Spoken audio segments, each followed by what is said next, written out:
Hello everyone. How's it going? What's going on? Desirable Duck. It's going on, Newt Banner. Hello. Playing the event tonight, Exosister Labyrinth event. I'm played so many Labyrinth tonight already. I'm saying how every single time they figure out a way to screw it up. A lot of games with Galaxy Eyes. I have been playing Cyber Dragons. Based off this, right? Forget Cash Terror, I'm playing Amazement. The new Amazement cards are in. They do have the Arlecchino. But, you know, is what it is. What's going on, everyone? Hello. Thanks so much for dropping by tonight. It's a little bit later than we normally would be chilling out, but I was tired. And I was watching Farfa versus Ramaran on stream today. I was watching the VOD, and I was only so far into it when I started realizing, man, Raran actually has every single correct take about Yu-Gi-Oh, about learning Yu-Gi-Oh, about Master Duel specifically. And every single take that Farfa had, I'm sorry, if this was a true debate, I know that part of it was joking, part of it was for entertainment, part of it was just Farfa being Farfa. I love Farfa. My streamers, of course, I gotta love my streamers. Farfa got destroyed. I don't put that lightly. Like, every single point, Raran was like, yeah, I just think this game's not really like for new players. Like, I just didn't know what was going on. Farfa's like, oh, did you read Kitchen? He's like, what's Kitchen? Should I know what Kitchen is? And he's like, you didn't. What's okay? Not Kitchen. What about Gazelle? Do you know what Gazelle did? And Raran's like, Gazelle? Yeah, like what? Like summon a minion, right, or something like that. And Farfa's like, oh, he thinks it's E-Telly. Oh, and he's like, what's an E-Telly? And like he's confused. He's like, Farfa, what are you talking about? And man, God, I'm gonna get back into it a little more. It's like, dude, it pissed me out. Dude, I'm saying, like, it wasn't necessarily attacking his intelligence. I get a lot of it was joking. I'm gonna say that right away.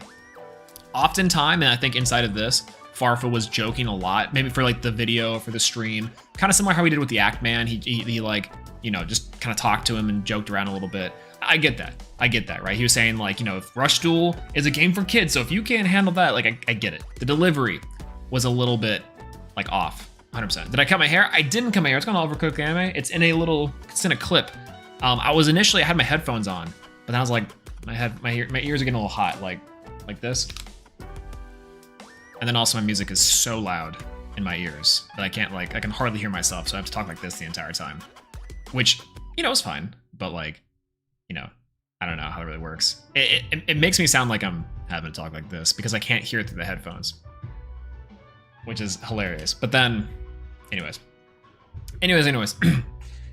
Yeah, Farfa taking L's is like, is what I kind of just saw. It's like, I'll have to talk about it here in a moment. I'll have to really sit down and like explain my problems with it, right? Been in Raran's chat for a few days. Raran doesn't understand Yu-Gi-Oh! Chatters and streamers. We kind of suck compared to the other communities. Dude, okay, I'm about to go into all of that. Today, we have a couple things to do. Number one, we have a warm-up. Number two, we're gonna be playing Cyber Dragons inside of the new event. Turns out Cyber Dragons are pretty much legal, the light side of Cyber Dragons and the dark side, just not together, which is, I felt kind of weird, but it's definitely not anything impossible to do. I probably need to edit the deck a little bit because I need to show you guys an insane replay I had just tonight. I wouldn't have probably streamed tonight, especially this late.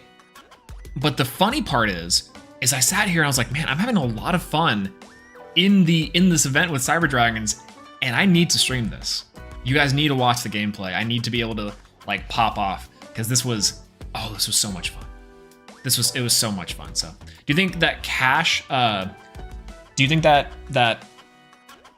what was it? Do you think that Cash is as toxic as Tier this format? No, I think it's significantly weaker. I think because it doesn't have a Rise Heart, it's not as toxic. It's like hard to get through, and it's definitely the best rogue deck. But by far, Tier Limit's still the best deck. Tier Limit, Sprite, and maybe Labyrinth are the best decks in the game right now, like hands down. There's no question, right? Making up for a small hiatus, you're the GOAT. I appreciate that. I really do appreciate that. I appreciate for everyone sticking around for the small hiatuses and everything, because sometimes those hiatuses turn into like a year. But I don't know. To be fair, we've been streaming a lot. We haven't streamed as much as last year. I'm currently, I think this is the like 50th stream or something. So we're about there. But yeah, I hate the Yu-Gi-Oh community. I stay in my bubble. I never really try to talk to players, though. The community is fun, though. Yeah, no, don't get me wrong. I think that Farfa made one good point, which is that sometimes you might just have to experience Yu-Gi-Oh at your own pace and experience Yu-Gi-Oh in a way that you make it fun. But like the game is not designed well enough to be fun out of the box. Like you have to find a way to make it fun for yourself. In fact, myself and how I treated the game and how I treat the game now, especially with Master Duel, it's a mindset. It's a mindset shift where the reality is, for me, I sat there and said to myself, am I gonna mauled every single day all the time? Of course. That's gonna happen. So I can't necessarily control that. I can, but like I'm gonna lose sometimes. I'm gonna try to play a deck and get really frustrated because the balance in this game sucks. So what do? Like, I can maul more, which I will. Don't forget, that's a promise. But the other thing I can do is just try to play. Maybe I can let myself degrade into a lower rank and only stay in platinum or diamond. Right now, I can stay in platinum and gold for the seasons to play decks that I think are fun or engaging. Maybe I don't really want to play a meta deck, and maybe I do. Maybe I do want to play meta deck one season and grind all the way up. Like, it's all about what you make of it. But I've also been playing Yu-Gi-Oh for a long time, so I'm much more accustomed to the BS that Yu-Gi-Oh is going to throw at me, because I'm just like, oh well, Stockholm syndrome, right? But I also, because of my extended periods of breaks and my extended periods of time away from Yu-Gi-Oh, like even modern times, right, like 2020 to 2021 or like 2010 to 2016, 2017, I have an outside perspective to the game. Oftentimes I feel like it. And watching Rarin and Farfa talk today made me realize I'm not crazy. Because sometimes I'd say things like my takes, my Yu-Gi-Oh takes, and sometimes I'll sit here and talk to people about Yu-Gi-Oh, and it's so hard to kind of describe this feeling. I guess what I'm saying is I feel seen. I feel so seen by someone else who gets it, right? This game is not intuitive. This game is not user-friendly. I like it because I think it's fun and I stuck with it. But like, oh my god, right? Yeah, but he doesn't have he doesn't have to like Yu-Gi-Oh. True, he doesn't. Exactly, he doesn't have to, right? He has 5 other games to play, and the Yu-Gi-Oh chatting community craps on him. Yeah, no, right? It's true. Like Rarin's like, I'm not gonna play this game, and everyone's like, why? Why? Please play the game. Like it's this thing where like Ludwig, Charlie, all these other people. Like I saw Polly Aronson, a world champion, is like, I think about making content, and I'm thinking about reaching out to bigger content creators. Who should I reach out to? Like maybe Ludwig, maybe Penguin Zero. I don't know. And it's like, the reality of it is 2 things. Number one, like unless you are a certain type of content creator, especially trying to reach out to much bigger content creators who reach a wide space on the internet, not just in Yu-Gi-Oh or card games, you're gonna have a tough time because your content or your personality or something about you playing has to hit right. Wolf Glick can do it because of the personality, his content, and also because Pokemon's a much more widely acceptable and widely ranged, or has a wider net that it can cast. It's much more popular, much more user-friendly, much more identifiable. Yu-Gi-Oh's harder, much harder, especially if you're trying to go at it from like a competitive standpoint. Like you can't just say, like a truly competitive player can't just be like, oh, well, I'm gonna play Sprites. Like, well, they're gonna wanna play Dark Magician. They wanna play Blue Eyes. Sam is the closest thing that we have to like making that work, and it shows. It's like Huno, Charlie, like he has these collabs, and also he consistently shows that Yu-Gi-Oh does have a lot of cool, fun things, especially in the old stuff, right? There's a reason why Exodia, Dark Magician, Blue Eyes, and all these things have such prominent like views on YouTube and also like reach worldwide, because it's identifiable. It's like what people think is fun about the game. His all Mirror Force deck, all hand traps deck, right? He still makes stuff for the competitive side, but he's mastered a way to showcase Yu-Gi-Oh when people think of Yu-Gi-Oh, right? Yeah, like even Charlie, the Yu-Gi-Oh community craps on Charlie of all people for playing a bad Granmaju deck. I mean, yeah, like we want people to play the game. We say, oh, person PogChamp. But then the community gatekeeps like nobody's business. and it sucks, right? Alternatively, what we do is we say, oh, chess boxing that Ludwig puts on. It's like, well, I wish Yu-Gi-Oh could get chess boxing. It's like, yeah, I wonder why. I wonder why we don't have it already, right? I mean, like there was the Smash Pokemon Invitational that happened a couple of years ago with Ludwig and Hugs and Zane and Wolf Glick and like Cybertron, I think, or is that Aaron Taylor trailer, I think, whichever one, from a couple years ago, that collab. And that worked great. I actually thought that was really awesome. And that showcased a lot about the competitive VGC and competitive Pokemon and also Smash. That was a perfect collab. But could you do the same thing with Yu-Gi-Oh? I don't know. Like not competitive Yu-Gi-Oh, not really. Like you could, but it would be a big snooze fest. The Yu-Gi-Oh community is an Ouroboros, right? You don't crap on potentially huge streamers. Raren is a bigger than a BT, and Farfa on YouTube, and a slightly smaller streamer and streams on Hearthstone. Yeah. I think that Raren would be great. I think Raren's a valuable asset, and as much as I have my stuff with Stevie, I think Stevie working with Raren on a level that like is successful for Raren and showcasing like crazy cards about Yu-Gi-Oh and showcasing off like what do these cards do and are these cards fake? I think it's great. I think that's good. It's a net good for the community. Again, I don't think that necessarily Stevie's like the best ambassador for it. I think MBT is probably a little better, or DZ for someone that's like a little more like solidified in terms of their presence in the community. But I think that it's good. I think it's good, right? I think the casual videos, stuff like DZ does, Master Saga and Master Duel, or Master Roulette and Master Saga, and the videos Team APS does is more popular than any meta decks. Completely true. I think Doug pivoting his content to discussions and the Master Saga, Master Roulette type of format, and APS, right? Still no Ninja deck. I've seen that, by the way.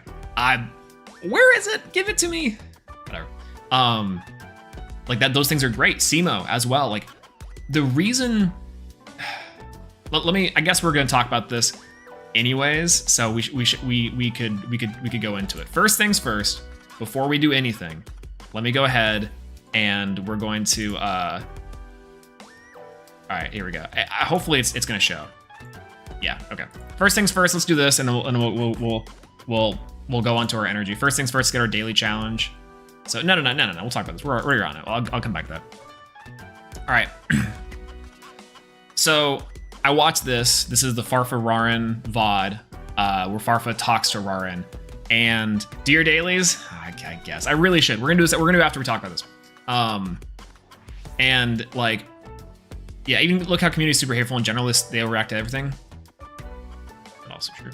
So the reason why I don't have like other visuals so that I can probably do better on this thing with, but there's a reason why SEMO doing progression series and his series videos do so well. There's a reason why Master Saga, Master Roulette are insane for people who even don't play Yu-Gi-Oh.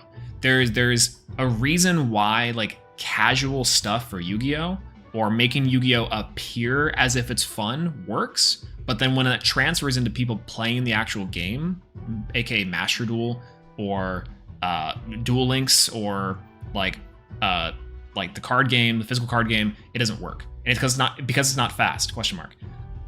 It's part of it, right? Technically, yes.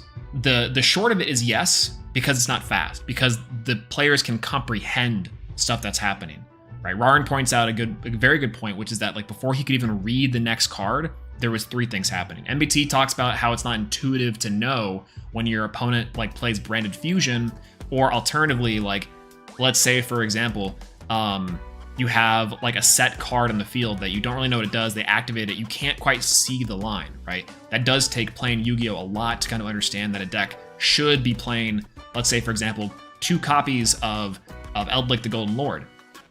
Well, most decks are on that because it's kind of correct, but maybe someone plays 3 and that takes you by surprise. You're like, what? But typically in your brain, when going through that interaction with that type of deck, you have like a couple scenarios, and that's based off of your own game sense as a player.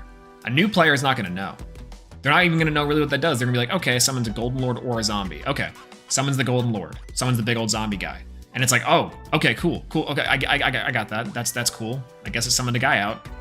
Surprise. But they're not going to really know that, all right, now on their turn, or after that card's affected out there, they're going to get more card advantage, and then the whole thing flips over and over and over again, right? They're not going to know the fact that this is Eldrick's gameplay loop and gameplay plan. And you can say, okay, well, this is a bad example because like that's just talking about someone who's playing the game who kind of gets how the deck wants to play anyways. What about like a really beginner deck? Even something as simple as like Blue Eyes Jet Dragon. Let's say a player is playing against a Blue Eyes deck and they've never encountered Blue Eyes Jet Dragon before, but they suddenly now destroy a card with their Dark Magician deck, let's just say, and now Blue Eyes Jet Dragon prompts, and it's like, oh, what? I wasn't unprepared. It's the Ludwig effect whenever Sykkuno keeps on dropping Honest Neos on him. And that's a benign hand trap. That's a nothing hand trap. But Ludwig's like, how can I account for that? How could I have known that he was playing that card? That's kind of Yu-Gi-Oh! Too, right? Like, I'm talking about these things, and it's like there's the negative side, but then also there's the cool side where it's like, that's like an anime moment, right? Where you didn't know that Jaden had this card, and it's like he played it out of nowhere, like the ass pull side of Yu-Gi-Oh! Those things are congruent. And they are not congruent, they're parallel. They run parallel with each other. The good parts about it, which it creates these really cool hype anime moments, but then also it's non-intuitive. New players aren't going to know. And you shouldn't have to force your player to play a ton of Yu-Gi-Oh! To get those dynamics. Ryan even talks about in this discussion here with Farfa that like, yeah, if you play and if you watch 4 episodes of a show and you don't like it, you don't enjoy it, are you going to keep on watching? And then Farfa's like, well, it's like Yu-Gi-Oh! Is the One Piece of card games.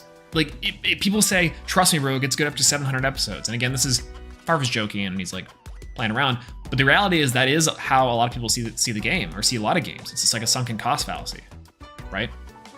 Yeah, I've been saying this for a while, but Yu-Gi-Oh! Needs an official, well-curated, low-power, supported casual format. It's true. Yeah, for Yu-Gi boomers want it, and newbies, yeah, Edison's about right? Edison should be a Master Duel? I think so.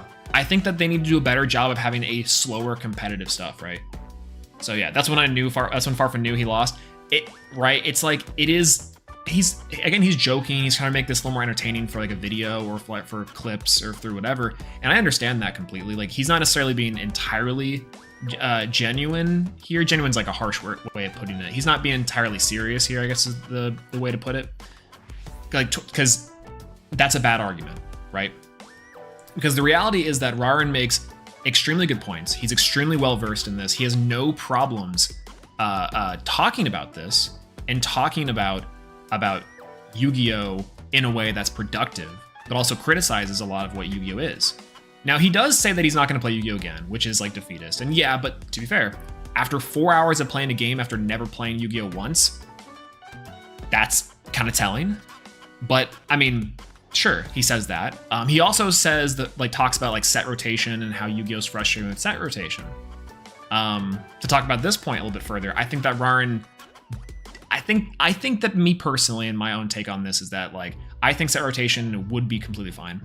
But I also like the fact that Yu-Gi-Oh! Is a completely unique game in the fact that like it does use all cards from all time. And that's kind of cool. I think that's sick. I'm like, yeah, hell yeah. But as Rarin astutely points out and correctly points out, right? He's like, well, Hearthstone has a reference for that. They have a Wildlands or Wilds, I think, and where all cards are playable. But he's like, he doesn't even know. He doesn't even know. But he says this, and this is the crazy part. He says this, and he's like, but the problem that comes up there is that, you know, you have a lot of new decks and new strategies that can abuse older cards. Oh my God, he's done it. That's cracks the code and the problem with Yu-Gi-Oh! In like 5 different layers. And actual Giga Chat. Can I turn this footage black and white? Can I turn this footage black and white? Like, oh my God, I think I can. Hold on. I think I can. Incredible. Incredible. Actual Giga Chat. He literally hits the nail on the head without even knowing that he hit the nail on the head. How does he do it? How does he do it? Put the pixel glasses on him? Oh, we can do that. Well, no, sorry. So so he hits the nail on the head absolutely, completely, like without saying. He has a frame of reference and why that's bad, and he says that's, I think, what Yu-Gi-Oh! Does, right? And Farfa's like, well, no, because because you know, like we get like also like archetypes get support over time, right? They kind of look like the Soy Jack and Chad. I chose a good pause, right? This is a good pause. This is a good pause for this. But like, here's the thing is that Raren's completely correct, and Farfa says like, well, you know, you do get really cool moments where you can play any card from any time, and that creates a lot of really interesting interactions. And like Book of Moon is one of the best cards in the game right now, right? And that card is older than half the people in this chat. And I think that's true. I think that's completely, and that's what I like about it. That's what I think is cool. But for example, for every moment that there's something neat, we have something like Artifact Scythe, Skill Drain, Rivalry, Goes and Match, Smoke Grenade. All great examples right there. Like, remember a couple years ago before Scythe got banned and everyone was popping Scythe? And it was like a huge problem. We cried and cried and cried that Scythe was like needed to be banned, and they finally did it. And it's like, oh, thank God. But that's a legacy card that really was around for way too long. People were teching it in TOS format like 4 years ago. That was insane. But then even faster decks started coming out, and then people started abusing this old card and made it super unfun. Artifact Scythe locked you out of playing the game. But for every one of those too, you also have the interesting, again, parallels, the dichotomy between playing like Summon Skull. You know, we played on the Wheel Normal Monsters series, we played like a branded version of Summon Skull. You activate Fright for Patchwork. Patchwork, search Polymerization, search Edgemp Sabers, or Edgemp Scythe, I think is what it's called. And you have like an extra card in hand, so now you have all those things. You activate Branded Fusion, you send Archfiend's Eris, and you send Albaz. You chain block the Lubellion, so you go Lubellion, discard a random card, you go chain Archfiends, right? So Archfiend searches Summon Skull, Lubellion makes Mirror Jade, and then now you go Polymerization and you make the Summon Skull Fusion monster. This is the worst branded combo imaginable, but you end on Mirror Jade plus the Summon Skull Fusion monster. Cool. We played branded Neos, and you could use Lubellion's effect to summon Brave Neos, right? That was kind of cool. Like there's certain synergies that are like really interesting and really neat about how like Konami designs these cards that even are just I imagine 110% accidental synergies. But the problem is they sit side by side with some of the most toxic, most abusable, most insane cards in the game. We all remember when Royal Oppression was legal for the longest time. Things like Snatch Steal, they brought back for a brief period and then had to reban it, right? Like the only things that don't stay banned and don't stay broken for a long time are certain generic cards that I'd argue weren't even really that bad to begin with. Like Change of Heart is rough, but even in context of like back in the day, Change of Heart was strong. But like they seemingly like over time have been okay with like one card conversions, like Change of Heart, that just take a monster and you can go. I have this like working script in theory, again in a longer project I'm working on, talking about like the problem with Yu-Gi-Oh is modern card design, and how I think Konami likes it is that they like these one card conversions. Like taking the example of Branded Fusion back, Branded Fusion on its own, if you're left with 0 cards, you top deck Branded Fusion, can win you a game, can win you every single game. It can, right? One card represents the entire swing of a match, and I think that's a direct response to the slower card advantage formats of something like Edison, something like even Zoo from like not too long ago. Now it's like ancient now, right? But like Yu-Gi-Ohs have gotten faster and faster and faster, and that's by design. I think Konami has purposely designed cards to counteract the fact that like back in the day, it was about card advantage. It was about being smart. It's about managing resources. And I hate to be like, well, it's still like that, because it's still like that. And you still there's some levels of card advantage and resource management and like other things you do have to be a really good and skilled player. But they're all, again, parallels sits side by side with the fact that you can just lose at any given time. And while some would say that's beautiful, that's Yu-Gi-Oh, baby, then that's true, it is. And sometimes that's great, that's hype. It's the anime moments we all hope and wish for. When you're down, your opponent's got nothing left, and they say pass, you draw one card and it's Mathmech Circular. Mathmech Circular goes full combo, dismantles the board, Axis Go Talker for game, let's go! Yeah, baby. Right? Like that's so sick. Dragon Link example. One normal summon Dragon Link, right? Exactly. Dragon Link is a perfect example of synergies. Older engines, Baby Chaos, Red Eyes Metal, or Dinos too. Yeah, Dinos is a great example too. Like again, there's really cool aspects of the fact that like they can take archetypes from decades ago and add a refreshing take on them. Dragon Link is like really strong, but also not impossible. Right, and that's like the perfect balance, is that they have decks that are strong and are very strong for obvious reasons. But Dragon Link is also very playable. It's very playable for a new player. Well, not really, but you know, there's some combos you can figure out. It's very playable for, it's very playable to play against. Like if you're playing, it loses to things. There's counterplay to it at the end of the day. And yes, just like a lot of decks in Yu-Gi-Oh, it can put up 4, 5, 30 negates, but it also doesn't really want to. Right? I mean, at the end of the day, I don't know. Like, maybe this is a bad example and I'm speaking out of term, but I do feel as if like Dragon Link is a level of power and power creep in Yu-Gi-Oh, especially for 2023, that works. And it has less BS because there are choke points. There is counterplay. And it is a little bit about resource management, having the extenders, being able to see your combo lines. It rewards skilled play when your opponent can just have circular. Right, and play a super linear deck, and I think that's also the thing. Again, your card game needs to be able to have both. You need to be able to reward skilled players with a high skill ceiling, but have a low enough floor that you can represent the game for new players in an effective manner. Rarin constantly inside of this thing, he says, you know, like, I don't think I accurately played Yu-Gi-Oh! I couldn't say if it's good or bad. I couldn't say if it's the worst game I've ever played because I only played 4 hours of it and I didn't really get to play the game.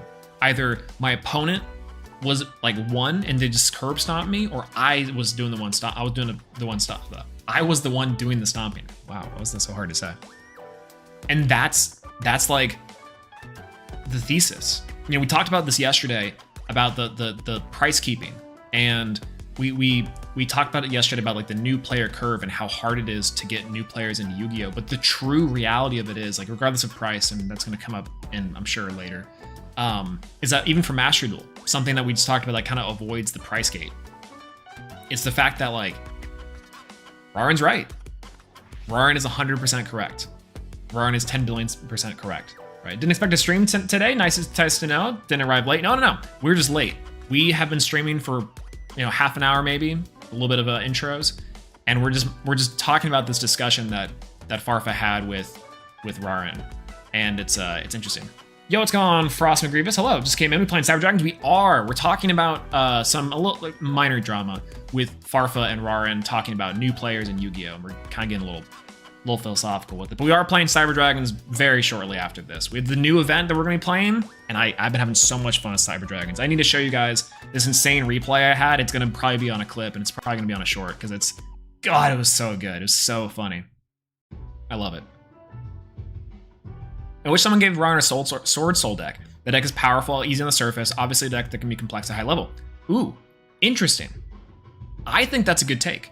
I think that my brother actually said this, and he's, you know, my brother is sometimes a foolish man, but my brother said this, and he said that, you know, Sword Soul is just Synchro Salamangreat. And I thought about it, and I was like, that's a good point. Back in the day when he purchased Sword Soul, like back in the TCG when it was debuted, Madman, purchasing it for like, you know, God knows how much money. He said it was like Salamangreat Synchro Salamangreat. And I think that's true, Synchro Salad. Because it's a deck that does one thing consistently well. You can play linear with it, and it's easy to do. It's so easy to do. And you can teach new players this basic combo that's going to get them very far, can allow them to win. And you can get this if you give it to the hands of a skilled player, Pack, he can top 16 of YCS. He can go nuts, right? But a new player with one Moye and one worm in hand, find him at their girl's funeral, you know what I'm saying? So that's the idea. Branded also is a pretty good one. I think Branded is in the other way. I think, again, decks with one card conversions, like Moye technically with a one card is a one card conversion, but Branded as well, I think it's a perfect example of a deck that's like, that has some linearity to it that new players can pick up and win, But then I also think that Sword Soul is a perfect deck that's like great for teaching new players the game, teaching you about resource management, because Sword Soul has counterplay. Sword Soul, I think, without Protos. Once you teach a new player about Protos, it's over. Oh god. But Sword Soul is a really good game with a really good deck with like stuff to do. They can bait negates. They're powerful. Tennies are kind of the weird part where you have to explain to them like how a Tenny works. But you give a new player Sword Soul, they normal summon Moye, and it all goes up from there, baby. Even if they don't play Tennies. Give them pure Sword Soul, they can do it. They can do it. So, yeah, do you remember that Sword Soul player that you played at the MCS and found all the right lines to break your board? Dude, yeah. Yeah, oh god, that was, I can't remember what deck I was playing, but I was like, I was so high up in advantage. It was crazy. It was so good. And I couldn't even say that he had the outs. Like, he just drew the outs. His hand was like maybe suboptimal at best, but man found the lines and just dismantled the board. It was crazy.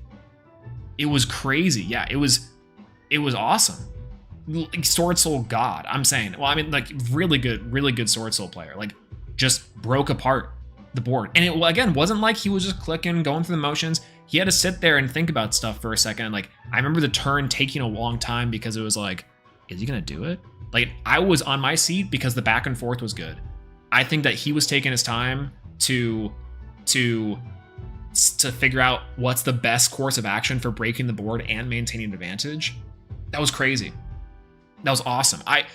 And that's a game I think that people can get behind. Those type of games. But those type of games are few and far between.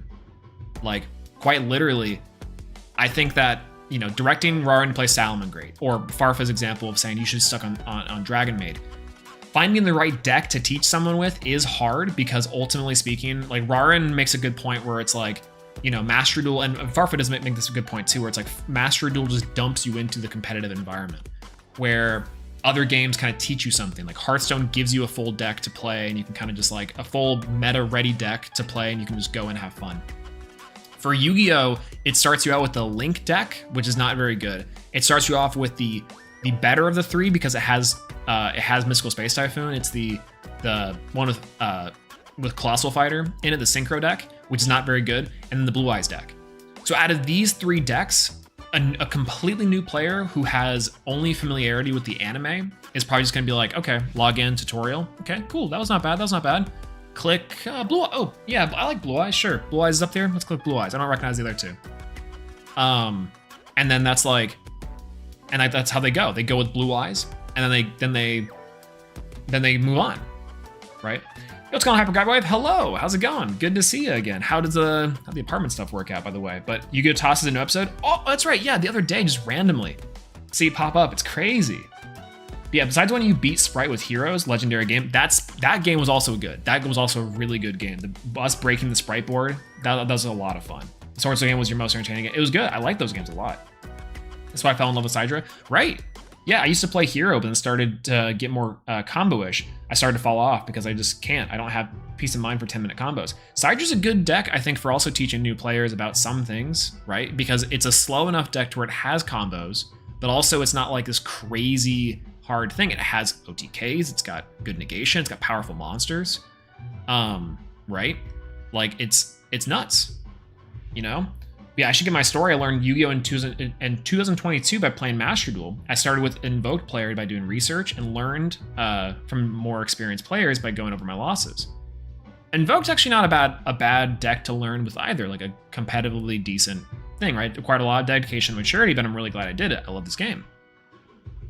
I think that's awesome. I'd love to hear that too, because that's like the ideal experience, is we get someone in the game, we have them play, and then like they want to get better. But like, what happens to the flip side of that when someone's like just so frustrated with the game that they keep on losing, right? I think that does take, you're right, like a lot of dedication and like a competitive mindset to do. And I'm not saying that Rarin doesn't have this. Clearly the man grinds.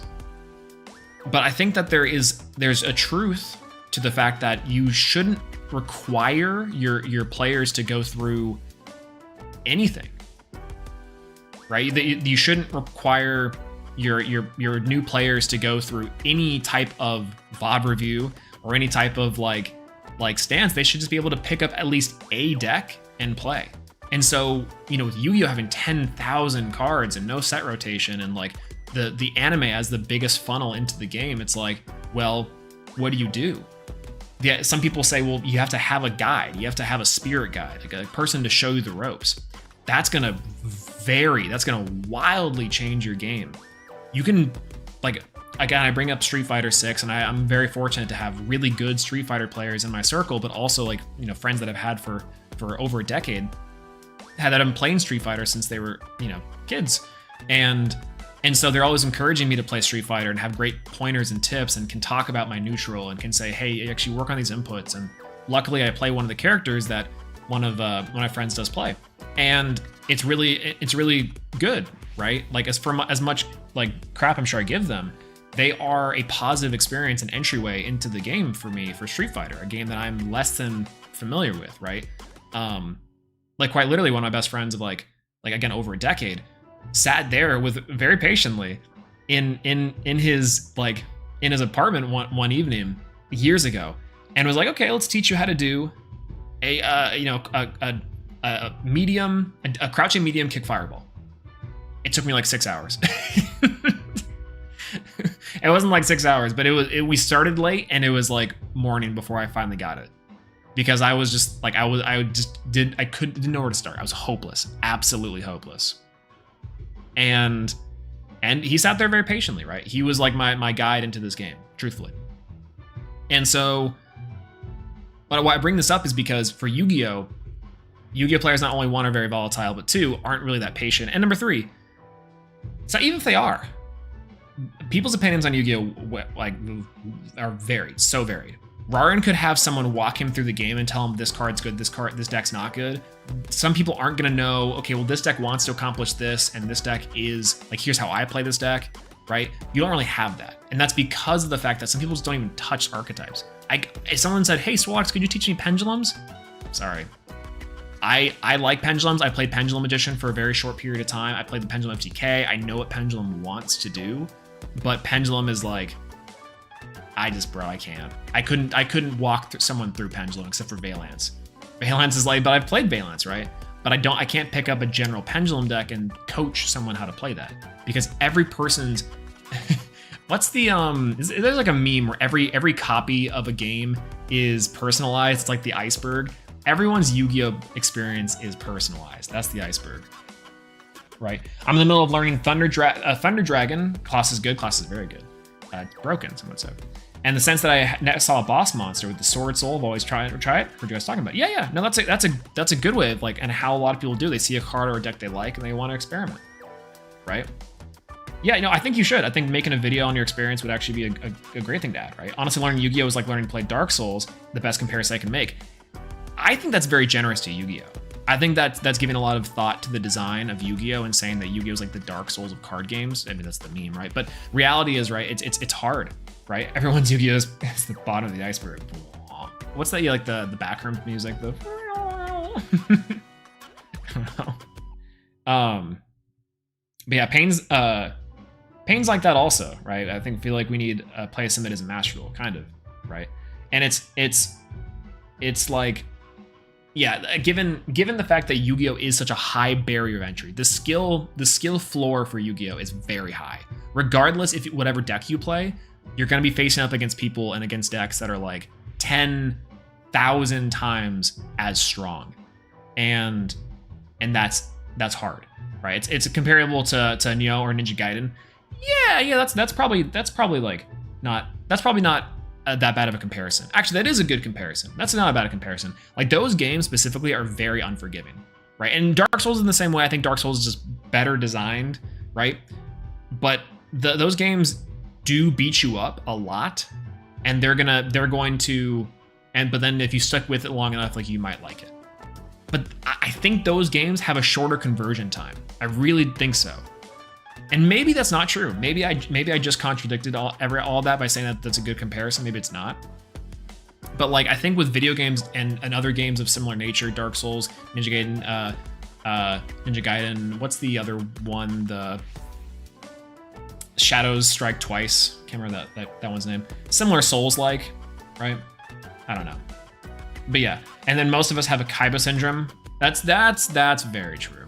Most of us do have the Kaiba syndrome, where we're like, I must win. I can't believe he beat me. How did he cheat? Sekiro, that's what it's called. Yeah. How did he cheat? This card, it's not legal. What if I sit there and I design my own cards? My own card to beat the Egyptian gods? Impossible. That's essentially the plot of Pyramid of Light. But the idea that I think is important to talk about, a few things, is that Rarin is correct. Rarin is 10 billion% correct. 2, I think that Farfa's arguments in this specific discussion are not favorable, especially not favorable to him, and not very charitable, because I think that Farfa is trying to be a little more jokey, again, a little more funny, like do his thing, but he's ultimately showcasing and making bad arguments for Yu-Gi-Oh! And he says it a few times. He's like, I have no real arguments that I can say that beat this argument, because he's like, all these things are true. And that's the true double face of Yu-Gi-Oh! The parallels, once again, is that Yu-Gi-Oh! is both the greatest game ever made and also the worst game ever imagined and conceived by humanity. Because that's most games. Simo will save Ran. I think that Simo's good. I think that Simo can do, but I agree with MBT's take on this, where it's like we don't need to fly out Simo every single time that we want like someone to learn the game or to play the game, right? Like, we do probably need like someone in the community that's more of a brand ambassador. And for a while, people were like, yeah, let's go Saikuno. It's great to have an actor, someone who plays Yu-Gi-Oh! Behind our backs. But Saikuno's like, guys, Yu-Gi-Oh! Kind of sucks. And that's he's if anyone, him and Leslie have played the game for longer than a lot of the other big streamers, right? And they're like, man, I like playing Yu-Gi-Oh! But I don't like playing Yu-Gi-Oh! The way Yu-Gi-Oh! Plays Yu-Gi-Oh! Like, that's just the truth. That's just the cold hard truth, right? Yeah, right. He's flying out, right? And he, like, it's there. Like, he just like us for real. True. It does, dude. It's so true. I posted a post a while back on Twitter. I was like, I have 1,000 hours of Master Duel. Would you recommend it? No. And it is what it is, right? Like, but unfortunately, compared to other games like Counter-Strike or Street Fighter or other games that people sink a bunch of hours into, they're like, but they're still like, this game sucks. Is that, you know, Yu-Gi-Oh! Unfortunately is disproportionately affected by the fact that it sucks even more than your average game. It takes a long time and a lot of things to love this game, and it takes sifting through the bullshit.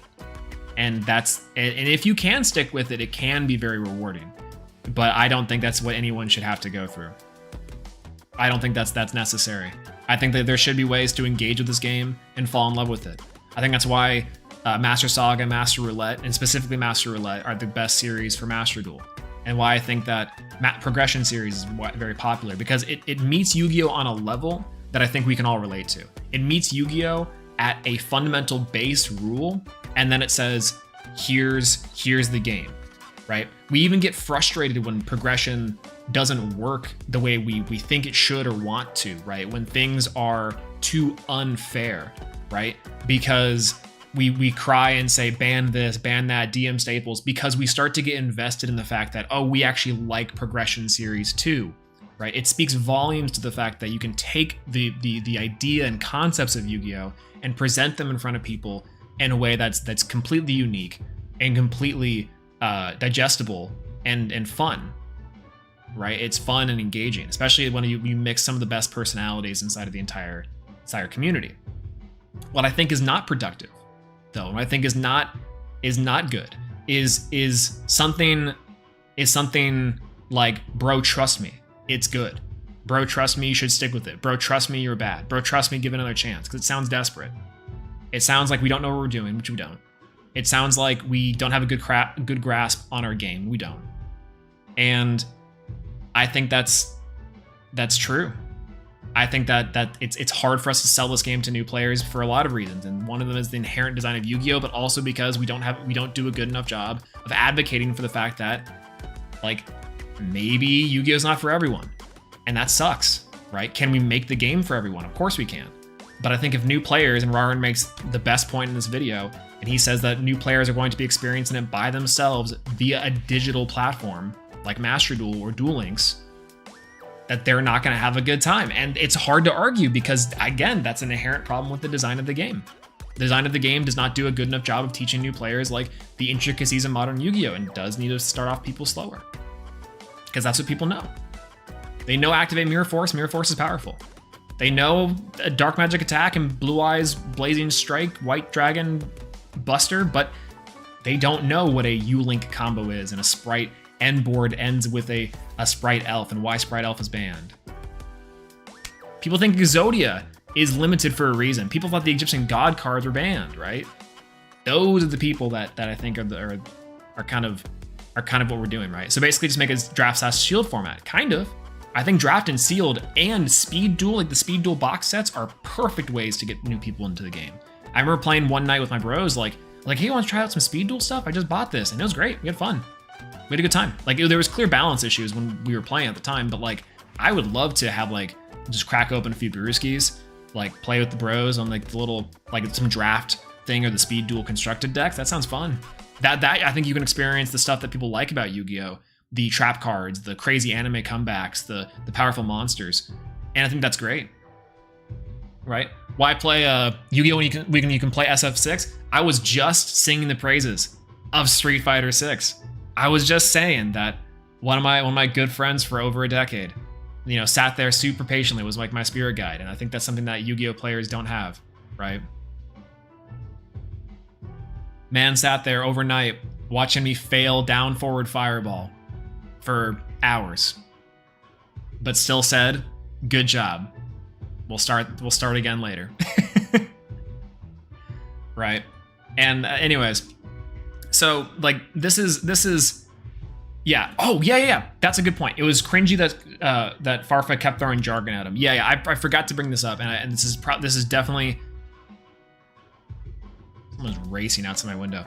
Yeah, one thing I think is also really frustrating about this video is that Farfa does the thing that we really as a community need to completely steer away from, and that is jargon.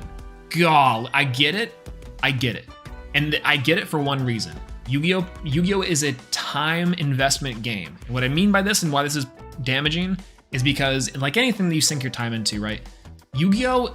Because it takes so much to keep up with the meta, to even read the cards, to play the game, and even games take a long time, people don't have a lot of time to do anything else. And so you don't have reference for outside experiences. I think it's one thing great about this discussion is that Rarin is showcasing exactly what a lot of players, myself included, feel about the game, which is that, like, you know, hey, from an outside perspective, this game is bunk, and there's clear design problems, right? He plays every other card game and doesn't have this issue.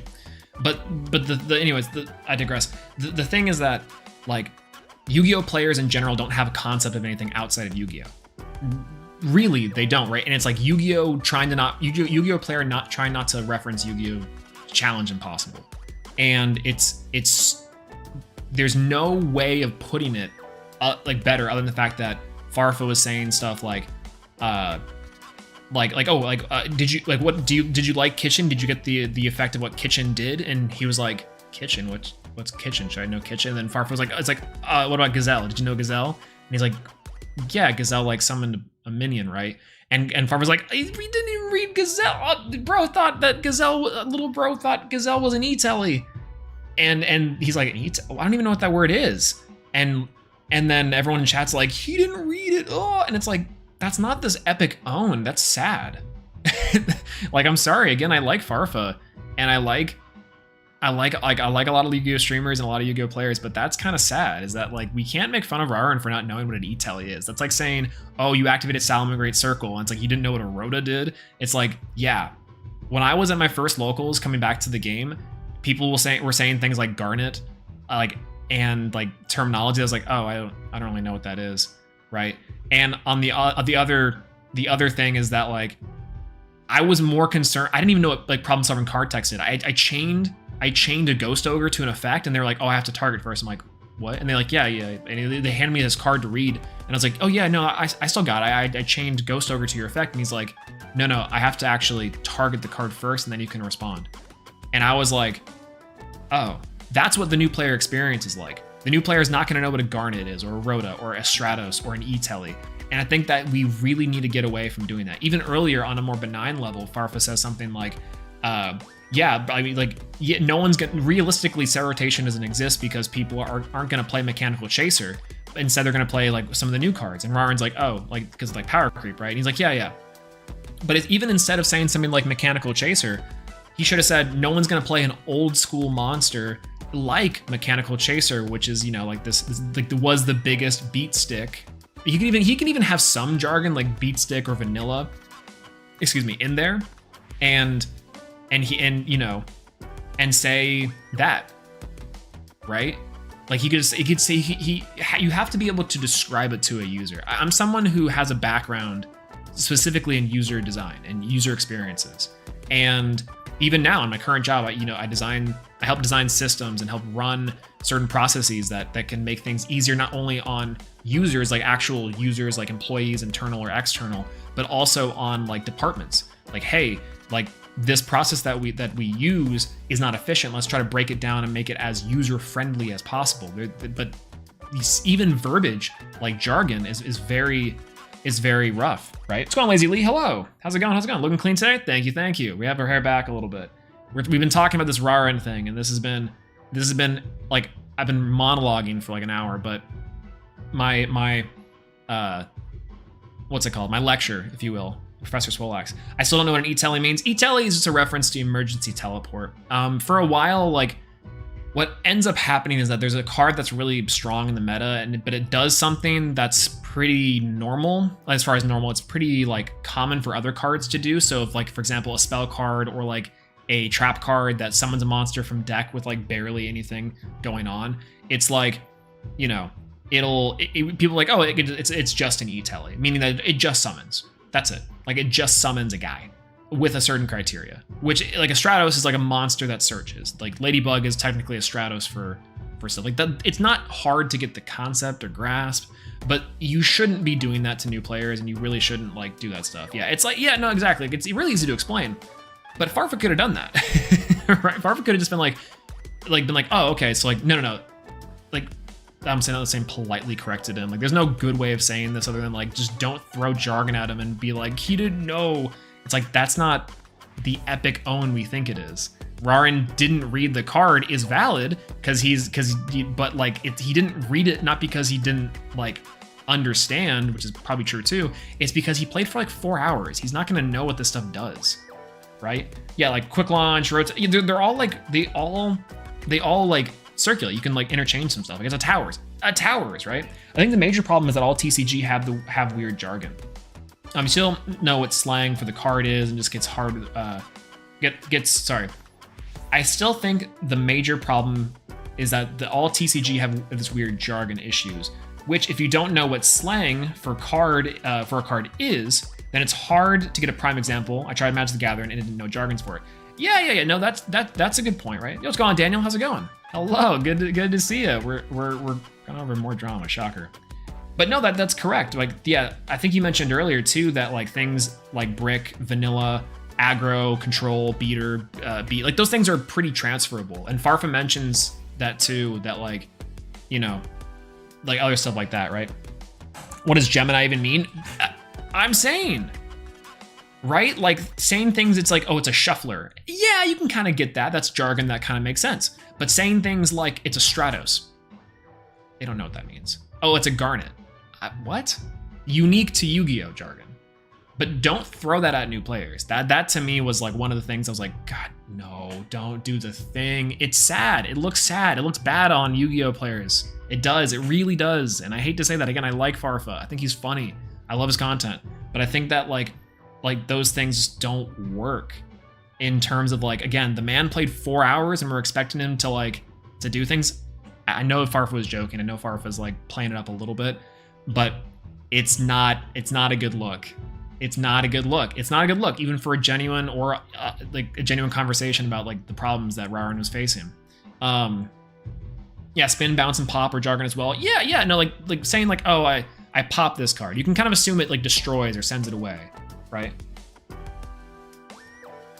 Yeah. Oh, and next stream explain when and then. True. Yeah, I figured out problem solving card text. in like 15 minutes, Yu-Gi-Oh should be much more user-friendly. Yeah, no problem. Again, problem-solving card text did a lot for the game in terms of making it a little bit better. And Farfa brings up one good point in this video, a few good points. Keep on bringing that. Farfa brings up another good point in this video that some of the keywords and shortening certain cards just don't accurately describe the interactions that the cards can have, and that's true. And again, the complexity of Yu-Gi-Oh is important, but it's also like unfair to tell new players that, and kind of unfair to give new players that assessment. Once again, you know, Rarin brings up the fact that new players just don't know what the cards do. They don't even know if they're playing the game right or wrong, because at the end of the day, he got curb stomped, or he was doing the curb stomping. There was no learning curve that got him into thinking that this game was fun. And that's when I tie it on back to, like, you have to either have someone to show you the ropes, which I think is completely unfair, especially, again, to Rarin's point, showing people the ropes and is less and less common with digital medium. And two, the fact that God, I just lost my train of thought. I've been going on this for so long. That's what it is. That because of how every player's experience is going to be different with the game, you have to kind of have some sort of way to meet the player in the middle and engage with Yu-Gi-Oh! And how they would want to be engaged with, to string them along. For me personally, in my own journey coming back to the game after an extended period of time, I was like, oh, I like the hero deck. Let me search up a hero deck. Maybe does Yu-Gi-Oh! Still exist? And that's some people, right? And I'm not saying that's a good thing to do. I think that that's a bad thing to do, because I think that's like, at the time, there was no official dueling simulator, not really. And so if I wanted to learn how to play a hero deck, I did have to go online to do, which is a point that they talk about. Like, there shouldn't be guides. There shouldn't have to be stuff that you force your players to do to comprehend a game. But I did it, found Team Samurai X1 and copied his hero deck. And I was like, that's super fun. Even before that, right, when I played with my brother, I ordered a structure deck that I had when I was a kid, like card by card. It was beaten up and I was having fun with it. And I was playing with my brother and it was like Yu-Gi-Oh! I remembered. But then he got a competitive deck and started schooling me. And then I was like, well, I'm gonna get a good deck and school him. And that's the snowball. That's the snowball I went down on. Like, I had an idea of how I wanted to play Yu-Gi-Oh! Like I remembered it on the playground with my Red Eyes Darkness Dragon structure deck that I had when I was a baby, a kid, not a baby, but a kid. And then my brother was like, got a meta deck, and I kept on losing, and I was like, screw this, let's see what heroes can do. And I started playing heroes and started winning, and then so on and so on and so on. So like, that's there, right? If you don't let someone learn, then they shouldn't be part of the community. I think that's, I mean, I don't know if that's necessarily true, but like you have to be able to at least meet someone where they're at, right? Like, and a lot of people don't necessarily, yeah, that's a good point, don't necessarily fully transition from fast-paced Yu-Gi-Oh! Like Kashira, timing, conditional summoning, hand traps, right? Like yeah, you can kind of be like familiar with these concepts, but yeah, maybe you don't necessarily engage with them. And then that's perfectly fair. That's perfectly valid to do. Because some people don't, right? We oftentimes clown on the no synchros, XYZs, Pandalhams, all that stuff. It's like a joke, and it's funny. Because Yu-Gi-Oh! Sometimes isn't that bad, but the BS of Yu-Gi-Oh! Is very apparent. So, I don't know. I guess the point is, and to somewhat wrap it up, I guess, because we're kind of repeating some of the same points, is that I don't think that this video and this discussion is very charitable to Yu-Gi-Oh! Players at all. I think that it, just even reinforces the fact that the Yu-Gi-Oh! Players oftentimes don't have outside concepts of game design and how games should be designed. Or even games user experiences and new player onboarding in general. I think that using jargon with players that have only played 4 hours is a little bit telling and a little unbecoming of the fact that like trying to make fun of this man for not reading a card is like, feels bad. It feels bad to hear, even in a joking context. I think that Rarin makes every single good point. I don't think I disagreed with one of them. Maybe I only half disagree with the fact that like set rotation should be a thing, because I think that again, the horrendous balancing coincides with really cool legacy creative deck building. I think those things run in parallel, and that's kind of Yu-Gi-Oh. I also think that Raren's right. Or maybe I half agree again with another one of Raren's points, that the game doesn't teach you enough about the game to not get curb stomped. And I think that's kind of true, right? But at the same time, Yu-Gi-Oh is designed in a way that these one card conversions are much more common. And so maybe that's just kind of the point, is that Konami designed it that way on purpose. But there's that, right? Last thing too, right? Here's the crazy part, is that you just reminded me of this. Farfa also brings up a point to where he says that like, why hasn't your skills transferred from Hearthstone or other card games to Yu-Gi-Oh? That's kind of weird. And Raren is like, well, because I can at least understand the game. Other games are kind of intuitive. They share some of similar things. And Farfa's like, oh yeah, because they have mana, but Yu-Gi-Oh doesn't have mana. It's not that. It's not. If you take a Yu-Gi-Oh player to play another game, it's gonna look slower and simple. And it's like taking off the training wheels or the training weights, and you're fast as heck, man. Like, and yeah, right. But Farfa does say, like, not to be mean, it's like he's just legitimately asking, like, how did it not transfer? It's like, yeah, that's a bad sign, right? And again, part of the uniqueness that Yu-Gi-Oh is not like other games. We're not like other girls. But also, on the other hand, it's sad because a player who is extremely competent in other games can't succeed in Yu-Gi-Oh like they can in other card games, right? But at the same time, you take a Yu-Gi-Oh player and put him on another card game and they're gonna go nuts. My experience with playing Magic the Gathering was like, oh, this game's like really simple. Oh, it's kind of easy to get. Oh, it's kind of fun. Like, there's limited interactions there, and that's fine, right? And then I was like, oh, it's cool. And then I went back to Yu-Gi-Oh because I thought that Magic the Gathering was easy. And it's not necessarily easy. Again, complexity and depth are two completely different things. But the reality of it is that Raren's right, that it doesn't transfer. The skills don't transfer, and that's a problem. That's a big problem. Yeah, even Go format beats Magic the Gathering. There's only monsters that have like 2 attack. True. Yeah, exactly, right? It's more of, yeah, Konami doesn't care. Konami definitely doesn't care, right? My friend tried learning, what's going on, Kilvin, by the way? Hello, how's it going? My friend tried learning Yu-Gi-Oh by himself, and it was so difficult he gave up. I have a very similar case. My friend started playing Master Duel and then just stopped. And they're like, that's okay. And like, with not insignificant time, like a good amount of time where they should have learned mechanics and should have maybe had an enjoyable experience on some level, but no. And this was when Master Duel like just came out. Like, so the format wasn't like even that crazy. Like, we had some things that were rough, but like Drytron, I guess. But even at the ranks that they were playing at, it wasn't fun for them. It wasn't fun. Above all, your game should be fun and rewarding. But Yu-Gi-Oh is sometimes and oftentimes none of those things. And that's why, again, I reinforce that if you want players to play Yu-Gi-Oh, that you should have ways and avenues to meet them where they're at. Showcase to them that Yu-Gi-Oh can be fun. And it doesn't take a person to do that. You should be able to remove the human element out of it. President Simo shouldn't have to make a grand stand with someone to convince them to play this game. That's like sending a nuclear strike to finish the battle. Don't give up on us, damn it. Resuscitating them back to life.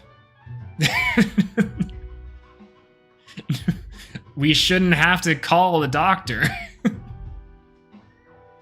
Am I getting through to anyone?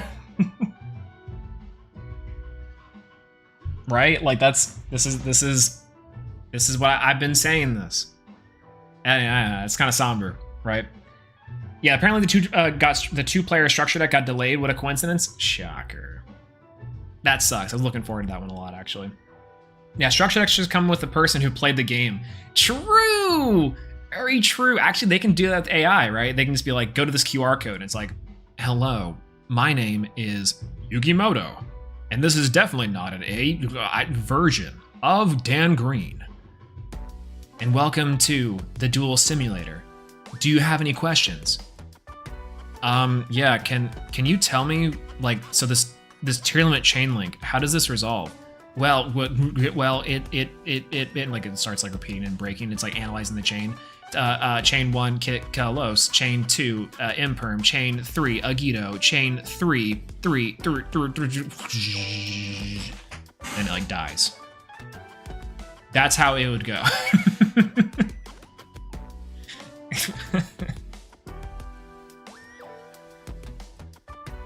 So yeah, I guess that's like all of it, right? Is that there's no, I like this discussion for only one reason alone. I thought that's because I thought Rarin was completely right. I was not really a big fan of Rarin before, but I can clearly see that he is someone who can explain concepts and talk about things pretty well, especially in like an impromptu format. I think that he, took his stance, and Farfa didn't. Also, again, I like Farfa, but didn't do a great job of trying to say, hey, I understand, that makes sense. Like, what were your frustrations? Like how can that be remedied, right? It wasn't a conversation of like, oh, well, what can Yu-Gi-Oh do better? And would you be willing to play again? It was, bro, did you try hard enough? Did you read your cards? Trust me, bro, it gets better. That's what we got. And you can't meme all the time. I think that Farfa is completely capable. And that's the sad part. I like Farfa. He is someone who is both incredibly genuine and incredibly funny. But I think in this instance, it wasn't a shining moment. And that's something that does not look good. Does not look good with in context of the fact that I think Rarin was trying to meet him where he's at. And it was very clear that Farfa was, again, playing it up for the camera, but doesn't look great. Doesn't look great. So there's that. But once again, the community's on fire, and someone else gets in the game, and then we push them out, and that's the sad reality of it. Womp, womp, womp. Boo, Yu-Gi-Oh sucks. Boo, let's play Street Fighter. Boo. But on the positive angle, like, why did I stick with this game? Why do we all stick with this game? It's because, again, there are parts of this game that are sick. And we just end up dealing with the fact that we're in this Stockholm Syndrome relationship with Konami and with Yu-Gi-Oh! And it's hard, right? Yeah, it's hard for us to fully grasp how hard this game is to newbies. We got to learn over time with the new summon mechanics, but being slow to introduce slowly. I'm saying. Yeah, he's probably going to try Rush Duel with small Farfa W. I think it's true. I think Farfa did a good job being like, well, actually, hey, like, here's a way that you may be able to engage with Yu-Gi-Oh! They might like Duel Links or Rush Duel. And I think Rarin actually might like Duel Links. I think Duel Links would probably be more like Rarin's, like a good Rarin experience. He again might have problems with the monetization of Duel Links, but like that's everyone. So that's easy to get over, just like, oh, okay, sucks, modern games. But I think Duel Links is a much better experience for new players. Duel Links is the number one way I think I would say, like, hey, you should play this game. It's a fun mobile game. You can play on the toilet. And like, I think the meta right now might be like really fast, but like, you don't like, because of the speed, it's fine. I think Farfa again does a bad job here too. One last critique, I swear, god dang it, Farfa, why? Is that he's like, here's a Duel Links skill. And it's like, skills aren't that hard to get. And like, those I think are actually the easiest things to get, because they show you what skill they are. And if you see like, okay, they're playing like life gain level alpha or B, it's like, oh, you can know what it does. It tells you what it does, and it's simple, straightforward. Like, there's one that's like Destiny Draw that sucks, but once you get hit with Destiny Draw once, you know exactly what it does again. You're like, oh god, Destiny Draw, like I hit him for 2,000, now he can draw any card in his deck. It's that part's not that hard. It's like an ultimate. It's like an ult in a game where you kind of can just like know what it does afterwards. It's really crazy. It's crazy. Anyways, yeah, skills are explained in depth, and they are very simple. Some of them are. Some of them are like harder to get, but the idea behind them is like add 2 cards from your deck, right?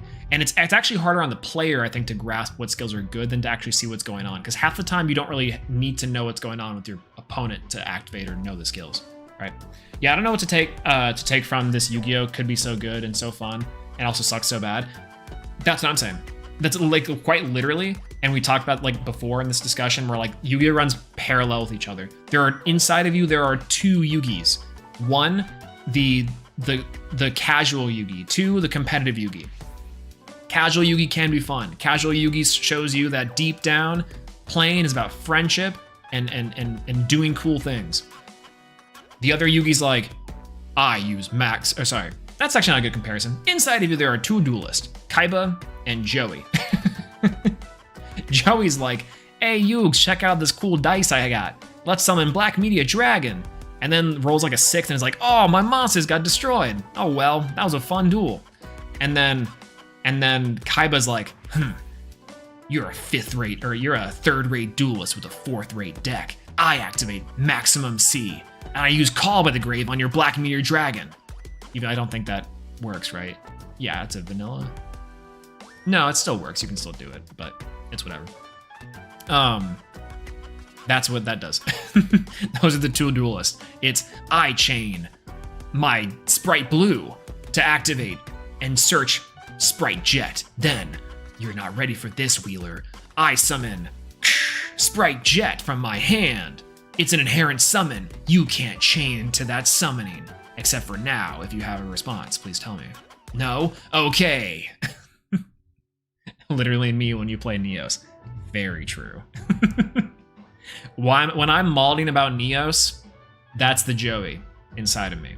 When I'm actually sitting there like, oh, Rika's cool, and I try to play Rika, I'm like, all right, let's win this.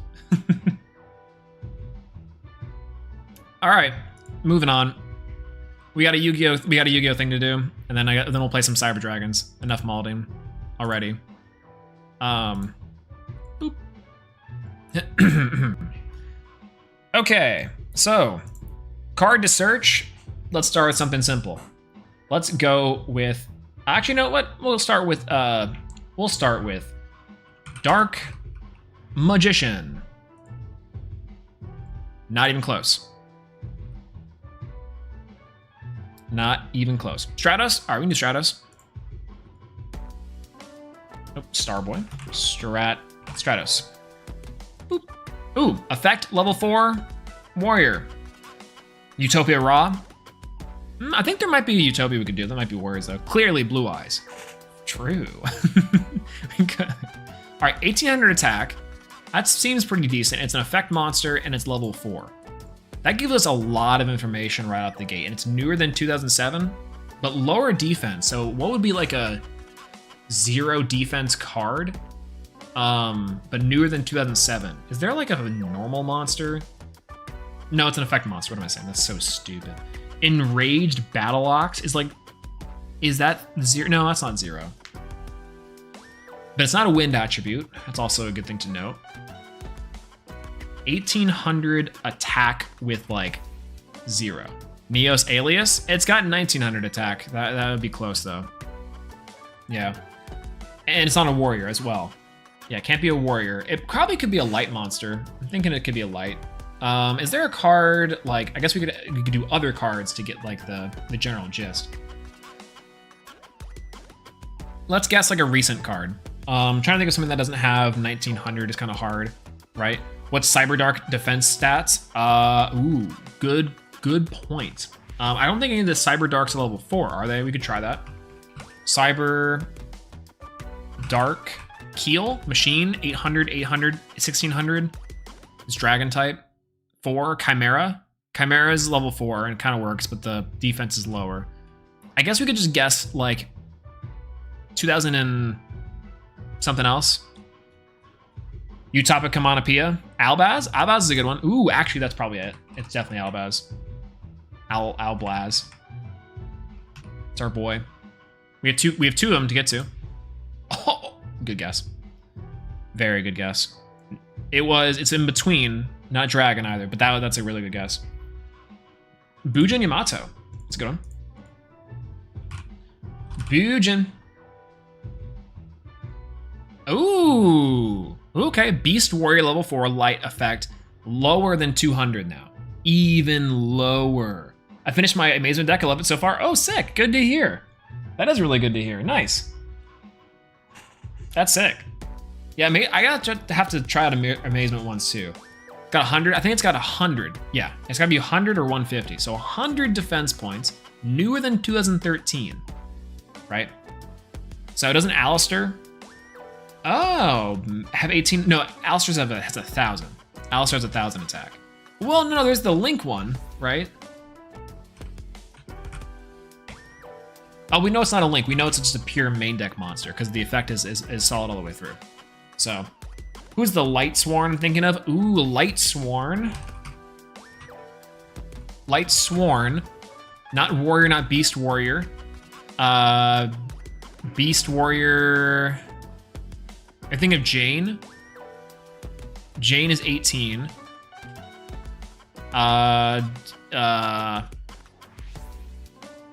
Raiden. But close. Starliege. Starliege Seifert. Dragon 19. Ooh, impeccable guess. Impeccable guess too, by the way. Oh, and we knew it wasn't Dragon. We knew it wasn't Dragon. But Bujin Peacock. Let's go. Peacock. No, it can't. It can't be Peacock. It's a 700 defense. We need to go. It needs to be 100 defense. Ryo. Ryo's got 1900 attack, I think, right? I just typed in Rye with no. Yeah, 1900 attack. Lightning Rod Lord. Maybe. Lightning Rod Lord. Jesus Christ. Then explain, why doesn't Jane have any fan art? True, Jane is 18. No, God, oh God. Lightning Rod Lord. Wow. What a cool, weird card. So, sometimes your stream should be called Yu-Gi-Oh! News and Trivia. That is fair. I actually think that oftentimes, especially nowadays, an hour of the stream is just discussion. But I do like that a lot. I actually like talking to you guys quite a bit about thoughts and opinions on this stuff, which is fun. All right, cool. Yu-Gi-Oh! Daily, Wordle, nice. Lightning Rod Lord, insane. Now, we've got some real business to go into. Before we get into Cyber Dragon Duels, we have our animeguess.moe anime guess. And it's this one, right? This is the first image. I'm thinking it's Digimon because of this and the pink for something reminds me of something else. Sonic X. Sonic X wouldn't be that bad of a guess. I'm thinking it's it's gotta be like a shonen, or maybe it's not a shonen, but one of those ones where the girls are mangakas or something. Yeah, I like Digimon, but it can't be Digimon. It can't be Digimon because Digimon's got Ghost Warriors, Fusion, Digimon Adventure. This is Try, right? It's Try 2020. No, Try's here. Try 2, Try 1. Found another one. Maybe Beyblade. I thought Beyblade because of the guy, right? Maybe. Let's try. Nope, not that. Oh, okay. This is definitely one there was a weeaboo subplot because this is a Madoka reference, right? No, I don't think you have to be that specific. A lot of these other ones you just put in there was one day that was initial D, and you didn't have to know what initial D first stage or anything, right? You could just put initial D. And that was pretty good, right? Pretty Cure? Ooh. Yeah, it's probably Pretty Cure. It'd be good. Oh, I'm saying, right? How did you know that? Initial D is sick. That the racing one? That's what I'm saying. Beyblade? All right, we can put it. Let's try Beyblade, right? Beyblade. Babylon. Beyblade's not it. Oh. Metal Fusion? No. Oh, Teeth. The studio is, it's a 9.6 nice score with AIC build.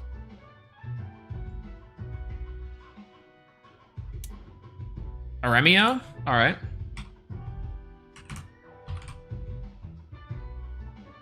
Or a Mio? Ooh, it is. My little sister can't be this cute. Oh my god. What did we just guess? It's an incest anime? Jesus. Ah! Never mind. It's over for us. It's over. It's over. God dang, we have to scrap the VOD. It's over. Get us out of here. Insane. Mods. Oh god. Oh god. There's no way. Ah! Alright, let's play some Master Duel. Gotta hide the Neos Pog. Neos Pog. Insane. Alright, let's bump up the Master Duel. And let's play. I've been having way too much fun with the event. Finally got all 3 titles. The event would have been so fun, but it's so buggy, it's not even fun. I have been having a good time with Cyber Dragons. And it's there, right? Video game quiz guess next? Ooh, actually, yeah, we could do that. Do you guys want to do that real quick? I guess we haven't. I haven't played that in a while. The video game guesser. Guess the game.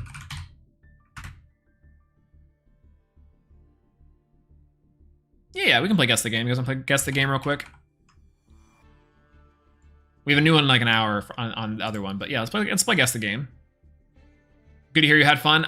It's been interesting. It is Labyrinth Event 2, but it's been interesting. All right, real quick before we get into Master Duel, of course. Right, like we gotta figure this one out. Final Fantasy 3. That's a good guess.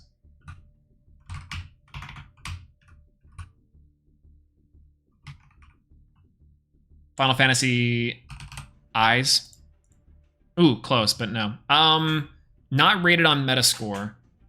This has to be like, I know I'm saying so generic. I'm gonna skip the second one. Oh god, what is this? It's like Warcraft. Future Diary. I like it. That's a good one. It's good. Oh, we have to pull the IP Masquerena pack. Oh god, I'm saying, dude, we gotta grind for these gems to get it. I'm gonna say this has to be like Warcraft. This is Warcraft 3. Warcraft looks like RuneScape. No, RuneScape looks much better than this. I'm gonna go Warcraft Reign of Chaos. It's not Warcraft? Warcraft 1? Oh! Let's go! How did I know that?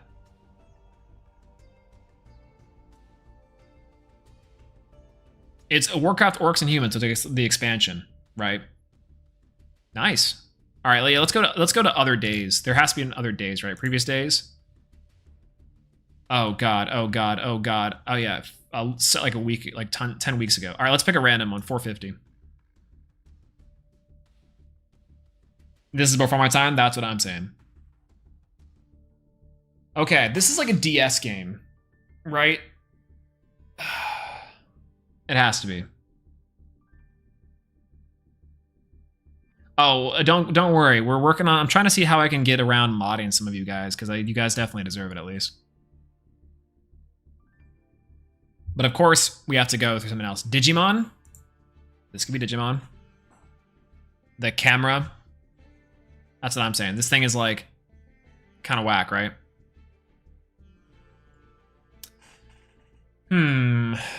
It's like a I'll say Digimon. We'll just say Digimon World DS. Nope. PS1. It's a PS1 game. Yokai Watch? No, this has to be like either a fighting game or an RPG, because that's everything that's on the PS1. This really should give it for me, but I'm not sure. I'm gonna skip this one. Metal Gear Solid. Oh, it looks like it's like a arcade This is like a mini game collection. Oh, it's Dance. Is this DDR or Step Mania? Is this Dance Dance Dance Revolution? Club version, Dreamcast. Sure. Or it's just regular. No, it's Pump It Up. Konami is Pump It Up, yeah. Which Exceed? Oh, it was just Dance Dance? Which one? Which developer is Pump It Up? Is it not Konami? I thought Konami was Pump It Up, and then there was another one. Konami Jump Scare, I'm saying. Actual Konami Jump Scare.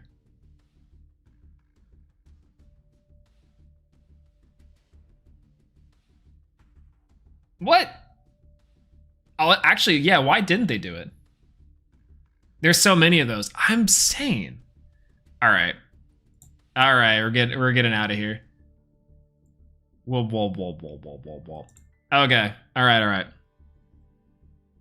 So, in the same vein, we have to do a couple things first before we actually tap into Yu-Gi-Oh. Let me make sure my mic's working here.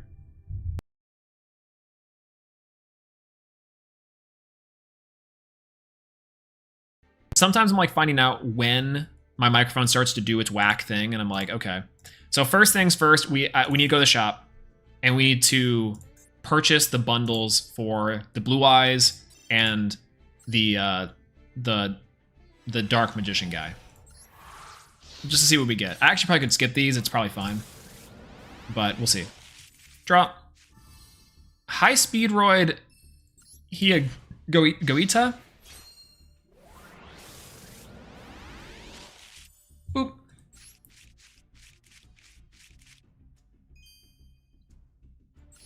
Takarina. You're number 62. Calling it. Saying, dude. You are number 62. Let's go. Chaos Archfiend. I think this is one of the new cards, right? Maybe not.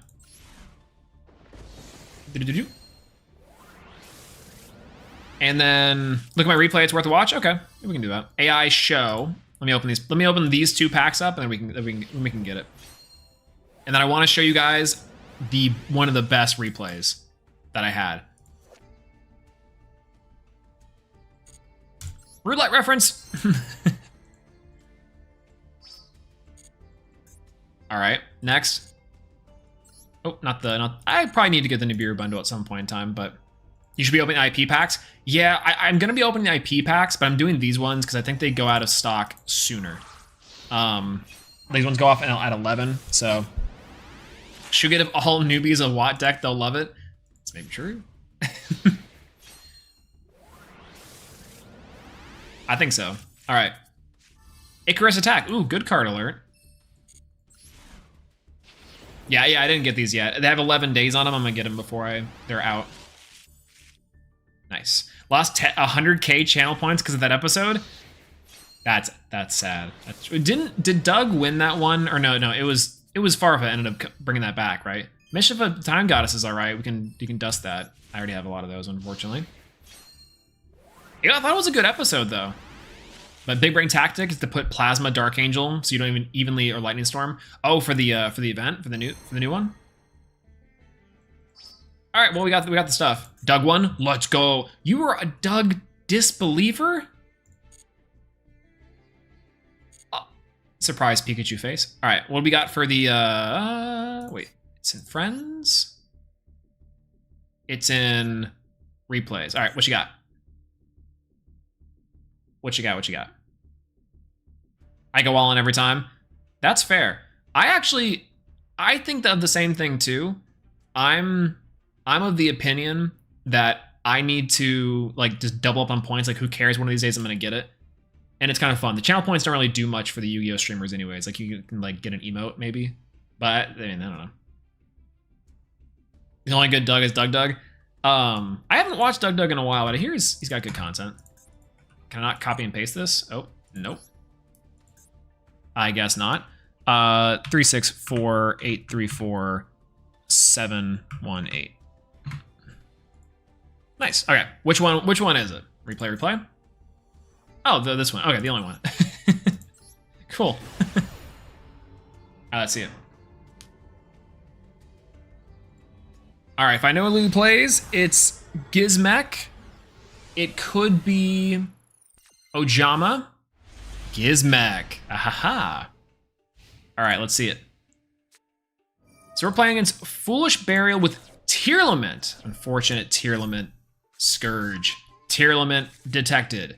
Tearlament crime to the hand. Activate the effect of Sheeran. Sheeran on board. Sending a Sheeran. Sheeran, activate Sheeran. Shuffle back, go Rhino Heart. Go for Kitkalos. Kitkalos. Go Kitkalos, add Murley. Effective Kitkalos. Target itself. Go Murley. Kitkalos effect, go Murley effect. The similar woes. Running through the 6. Milled, miss. Ooh, but he got Kelbeck. What do we mill? Milled Gizmek, Uka, Necroface, Reasoning, Orochi. Actually, Orochi's really good, especially in the graveyard like this. And Lightning Storm, but they also hit more. King of the Swamp. Ooh, feels good. Is that a snow down there? No, it's there. It's there. Kashtira Fenrir. So, yeah, why do I say Kitkalos like that? Kitkalos. I think I heard Neshi say it, or not Neshi. I think I heard Nesh say it once like that, like the heaviest Italian accent of all time. He said Kitkalos like that, and I was like Kitkalos. Kitkalos. It's kind of fun to say. Oh, watching Doug play Sidra and not knowing what the cards was something. Real quick. Oh! All right, hold. Wait a minute. What are they doing? Why are they playing Grapha Overlord of the Dark World? Anyways, Doug not knowing the Cyber Dragon cards was really funny, especially the fusion. Not know, and again, it's like this whole thing.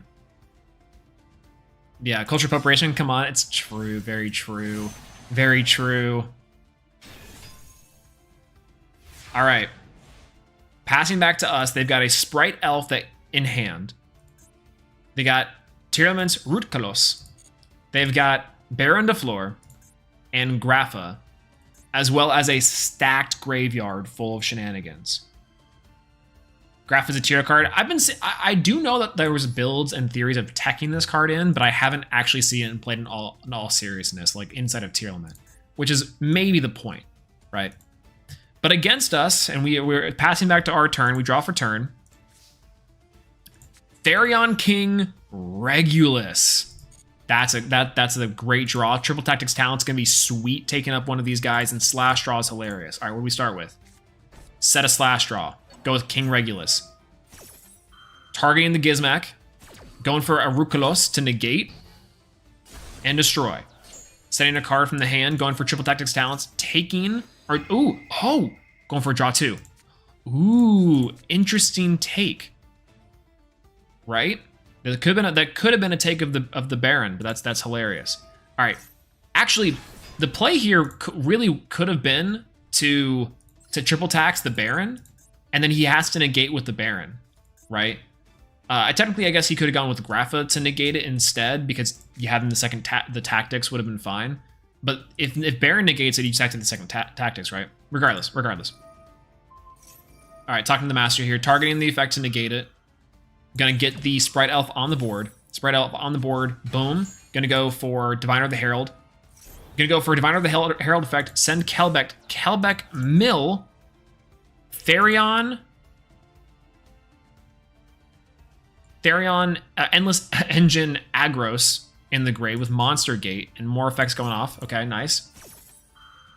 Crazy. Yeah, I'm saying didn't negate the triple T. That seems so easy.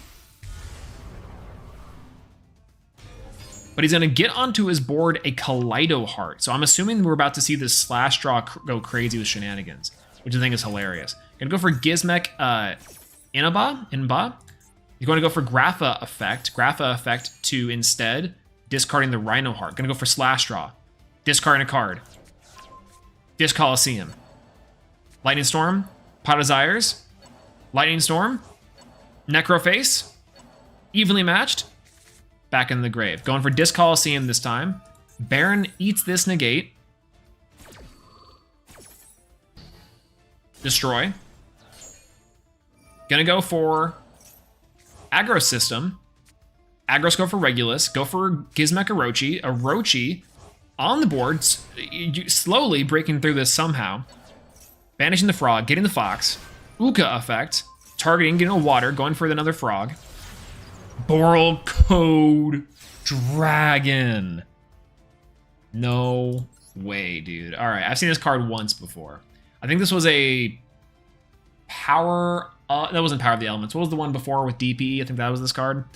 This card cannot be destroyed by card effects while a link monster points to it. You can use each of the following effects of Boral Code once per turn. At Burst of Destiny, thank you. At the start of the damage step, if this card was linked summoned using 3 monsters as material, battles an opponent's monster, you destroy all monsters on the field. You can banish this card from your graveyard, banish 1 dark monster with 3,000 or more attack from the field, and if you do, special summon 1 topologic monster from your extra deck or graveyard. All right, let's go. Gonna summon the boar effect. Gonna send a card. Gonna go for Crane. Crane adding back a Gizmek, Orochi. Insane. Gonna go for Boral Code, destroy everything. Activate gets the effects, chain links. Insane. Kaleido Heart comes back. I think Root Kolos also comes back as well. Sending to the graveyard a Havness. Boral Code Dragon effect activates, banishing the 1 card on field for Topologic Zero Boros. Insane. Topologic Zero Boros. Of course, we have the Gizmek is live in the graveyard still. Yes, we do. We can get the... What happened? It surrendered! Oh, because they summoned to the zone. They summoned to the zone! That was crazy. They summoned to the zone. They knew. That was nuts. That was nuts. So good. That was so based. Sick. Was so lucky they didn't hit a shuffler? That's big true. The shuffler would have been in mad trouble. But that's awesome. That's sick. All right, the event. We currently are on the light side of things. Let me show you my match history. I want to show you, I think it was this game, because this game I think I played against Black Wings. But this game, let me just confirm my opponent's deck. This was the one. This one I thought was so funny. This replay right here. Let's walk through it. Okay. So, Cyber Dragon's sort of hearsay is this? Oh, I've been having fun in this event, baby. I'll show you the deck here in a second. All right. So, we're playing against our opponent initially. I thought they were going to be on Labyrinth because they activate Pot of Extravagance. Pot of Extravagance, they banish cards, draw 2, activate Evil Eye Domain to bring out the big castle. I'm like, okay, that makes sense. That's going to be kind of rough. Getting a Surzel. Surzel, Royal Rare Surzel, by the way. Onto the board, they activate the effect. I go for Gamma. Gamma to destroy, negate and destroy. There's Saraziel, bring out my 2 light monsters, Driver and Gamma. They set 3, and I pass. Draw. Call by the Grave, does me nothing. Here's the problem. They have 3 cards in their back row, and all I have is some lowly Cyber Dragons, so I gotta figure this out quick. Activate the effect of Cyber Emergency. Thank God they didn't negate it. Go for hers. Get Galaxy Soldier. Galaxy Soldier discards the Cyber Dragon hers. Call by the Grave gets met by it. Okay, that's fine. Discards to negate. I'm not getting much more advantage there. We're waiting. Summons out the Galaxy Soldier, getting the effect of Galaxy Soldier to search Galaxy Soldier from my deck to my hand. Extra free level 5s, one of the best cards. Galaxy Soldier discards Cyber Dragon. Go for Galaxy Soldier. This is where the prime Cyber Dragon deck wants to be. 2 level 5 machines, baby. Let's go. Cyber Dragon Nova. Big card on the field. This enables Infinity for a free negation. He cannot let me get there. And he doesn't. He says no. Solemn Judgment on the Nova. destroys the Nova. Activate Nova's effect. No way. It's so over. Cyber Dragon Nova is effective if it's destroyed by an opponent's card effect or sent to the graveyard by an opponent's card effect. I can special summon one fusion machine monster from my extra deck. Can anyone tell me, with 4,000 life points left from my opponent, can anyone tell me what is the one Cyber Dragon fusion monster? Some would say the forbidden tech that I can summon with exactly 4,000 attack points to finish this game off. Oh, it was so sweet. It was so sweet to accomplish this. Summon from the extra deck, Cyber End Dragon, 4,000 attack points.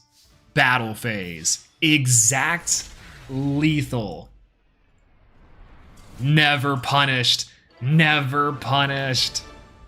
Let's go. Woo!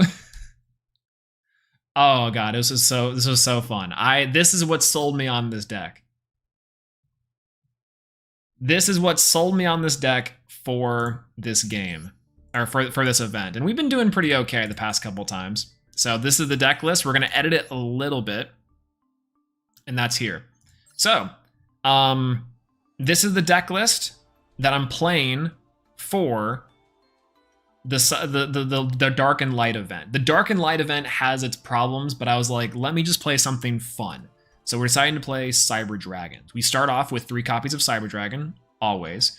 We have 2 copies of Cyber Dragon Hers, 2 copies of Noxter, 3 copies of Core, and 1 copy of Veer. Don't have to play Veer, I just like Veer. We also have other light monsters in the deck. We have supplementary Galaxy Soldier, honorary Cyber Dragon. We also have Cyframe Gear Gamma. It's probably one of the best hand traps that you can play on the light side, along with the 1 driver for the brick. We have Ghost Ogre and Snow Rabbit, which is, I only have 1 of these cards. So you could probably play 2, I only have 1, so we're playing 1. Harpy's Feather Duster for back row removal, Lightning Storm for back row removal, evenly matched for back row removal. 3 copies of Machine Duplication to go into our Infinity. We also have Cyber Emergency, the free search. We have Cyber Repair Plan as 1 of. Rev System as a 1 of. This is not as effective because we don't have Almirage, so, you know, that's whatever. 1 Pot of Prosperity for free draws, I guess. Cop of the Grave, 3 copies of Forbidden Droplet. 2 Imperm, that's a Cyber Dragon card, that counts. And then also Cybernetic Overflow, it's my favorite Cyber Dragon cards of all time. In the extra deck, this is kind of the thing.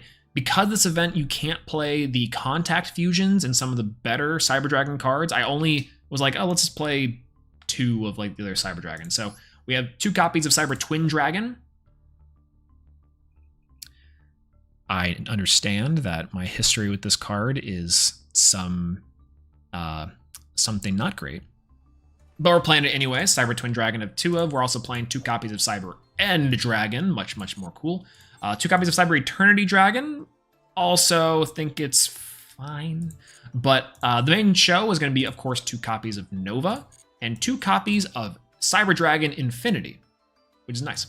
We also have 1 copy of Zeus, just in case, but hardly ever need it. 1 copy of Zeger, which is the Royal Rare, but haven't used this card in quite a long time. 1 copy of Hipposion. We have a copy of Platinum Gadget, because it's a free link monster. It also summons a level 4 or lower machine monster, so maybe that can come in handy. I don't know. And 1 copy of Avermax. This is just in case. I really don't have anything good here. It's just an extra guy. So, yeah. No Power Bond. Yeah, okay. I actually think a Power Bond version of this deck might be better, just because we can use, like, we can use Cyberload Fusion, but the problem is I can't search Power Bond, right? Cyberload Fusion might be the card I put in here. Like, why am I playing 3 Galaxy Soldier? Is because I wanted to go into Cyber Dragon Infinity much more often, and I needed more material to do it. And I felt like playing 2 was just like, I wasn't seeing it enough, especially for this event, which sucks. But, you know, is what it is. But yeah, Thunder King Ryo. Swole, are you playing Stunt? Oh, yeah. No, I honestly, I probably, Stun, I have not come across yet. But I think what's really cool is that I can use Cyber Dragon to get over a lot of the stun cards.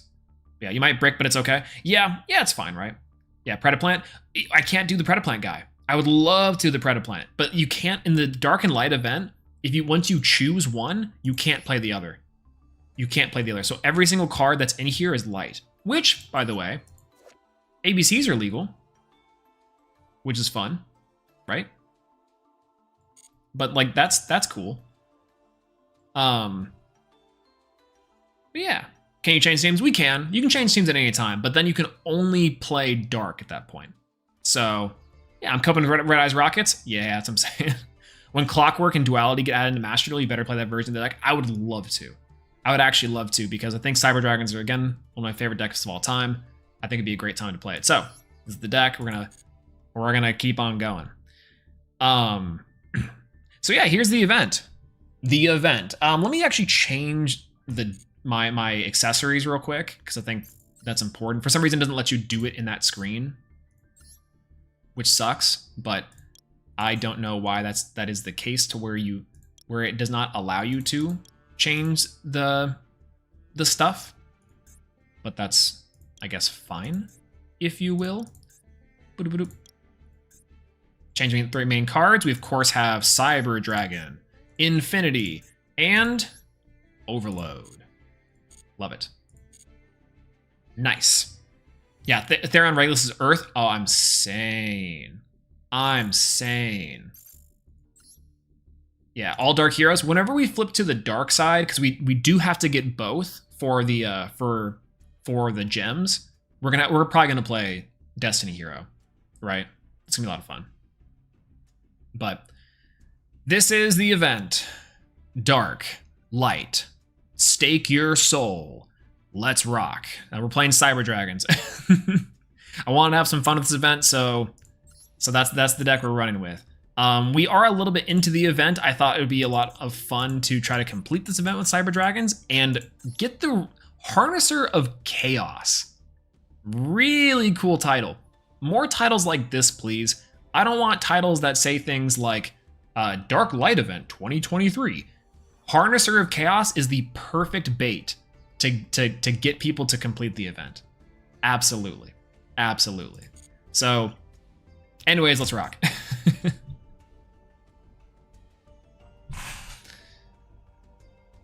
And I was having so much fun with this event. So I'm saying, how about stylized borders? They need to, like, right here on this dual screen, like right above Moki Moki or inside my name, it needs to put like the titles. Otherwise the titles do nothing. Well, we have full combo, by the way. We have double machine with triple machine dupe, one hers with a gamma. We stop them on their turn, and then we just play. All right, Allure. Oh, branded, right? Or it could be Labyrinth. They have the anime girl on the top. We'll see. Yeah, it's fun to play Malicious Bane again. I'm like in Sinister Necrom, Infernal Prodigy. Ooh, that's right. What the? Revenge Red Executor? Why does that have a band thing next to it? Am I getting cheated? What? What? I don't understand. Oh, ban for my light. That's a weird function. It like shows that like I'm the light side. That's interesting. Oh, okay, I see you. Fascinating. Necroworld Banshee. No! No! Wait a minute. No, it messes up my machine duplication combo. I wonder if I can bait it. I think I can do it. Yeah, hold on. Got an idea. Got a plan. We have triple machine dupe for a reason. We've been blessed with this core, if you will, for a reason. Yep. Let's go. Okay, easy peasy. Oh no, not my machine dupe. Wait a minute. It still works this way. That's funny. Oh well. See you. All right, we're gonna do machine dupe again. We're gonna target the hers. We're just gonna summon out the one cyber dragon. That way we have it on the field. This is GG. Well, let's go. It really is that simple. Literally Yugimoto'd that. Zane Shrewsdale would be proud, honestly. I don't even know if that was true Yugimoto, but Zane Shrewsdale would be proud. Second. This deck has a lot of tools for going second. We kind of want that, but, you know, we'll see. I was wondering why no one was using Bystials. Well, after switching to Dark, I find that every Dark Bystial is banned. Yeah, every good Bystial is banned, rather. This deck could make Avermax. Yeah, it still could. It's very, very possible. I think this guy can be used as link material, right? Maybe. Fusion deployment. All right, what we got? No, that's bad. Fallen of Albaz. Okay. We do have a Lightning Storm, got a Droplet, have a Cyber Dragon, have a Veer. Evenly Match is going to go crazy here. We just need one other extender, and I think we're going to be fine. Tier Limit.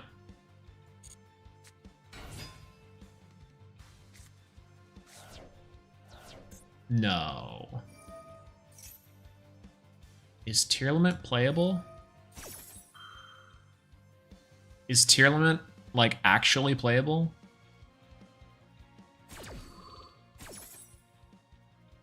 Is...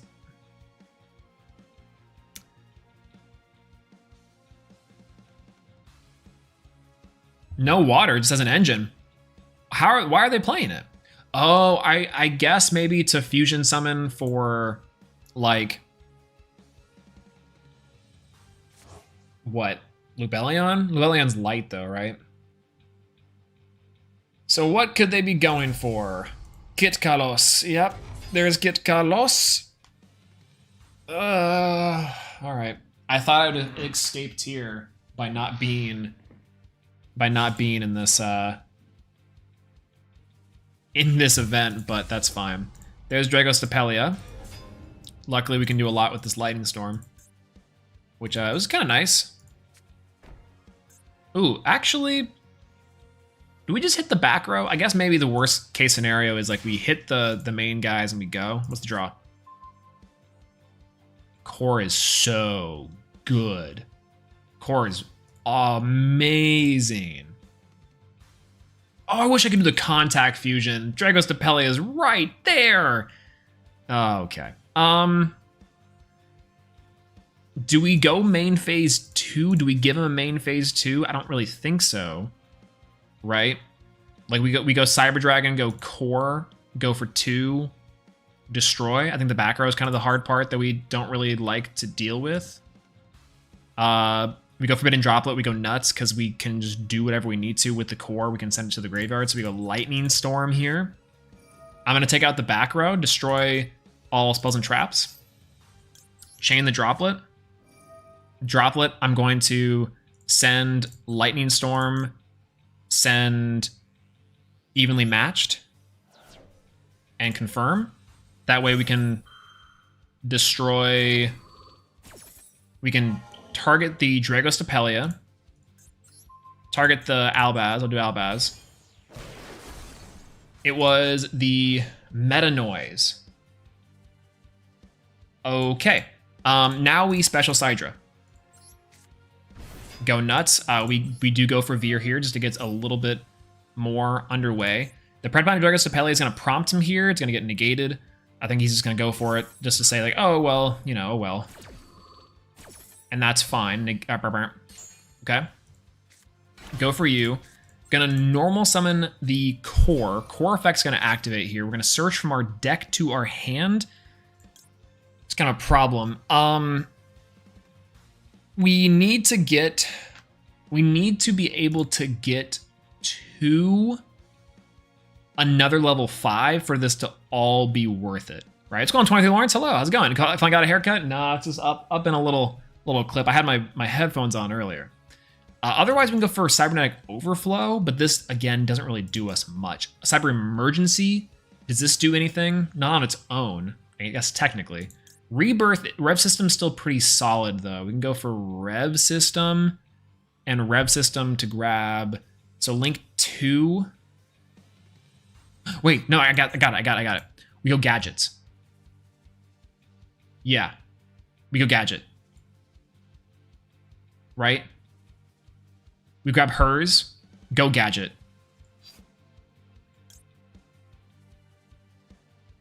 Yeah, we go, I got it. We go for Cyber Emergency. We go for hers. Oh god, it's hers. It's hers, baby. It's hers.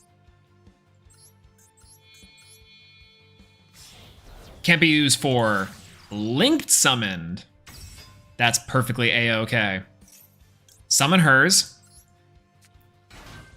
Hers effect. Level 5. Overlay. Cyber Dragon Nova. Nova effect. Detach. Special summon. Cyber Dragon. Grab.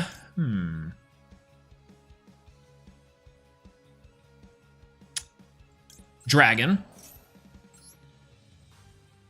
Dragon on the board. Go for Cyber Dragon Infinity. Freenegation.com. Grabbing this Sheeran. Gimme. Battle phase. Go 16. Go 20. Go 27. Main phase 2. Zeus! I guess I could make for a double Zeus. That'd be fun. But no, we have a Cyber Dragon Infinity for destruction. It's kind of rough because he can get what? What can he get here?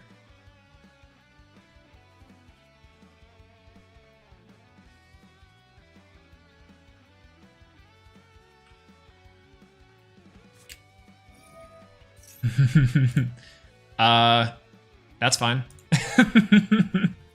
Branded opening is very fine. In fact, it's more than fine. Hello, Aluber, the boober of Duber. Hello. And a goodbye.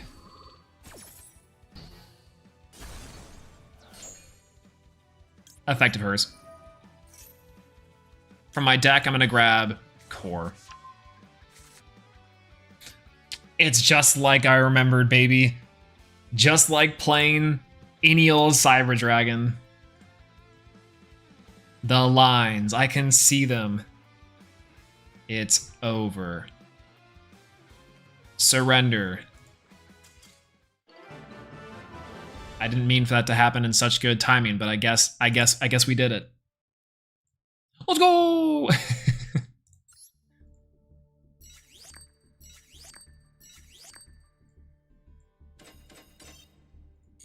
Nice. Yeah, Super Poly should have been banned for this event, TBH, even though I'm playing it's way too powerful. Super Poly is a little bit too strong, especially dark with how many dark monsters and stuff like Predaplant, Dragostapelia.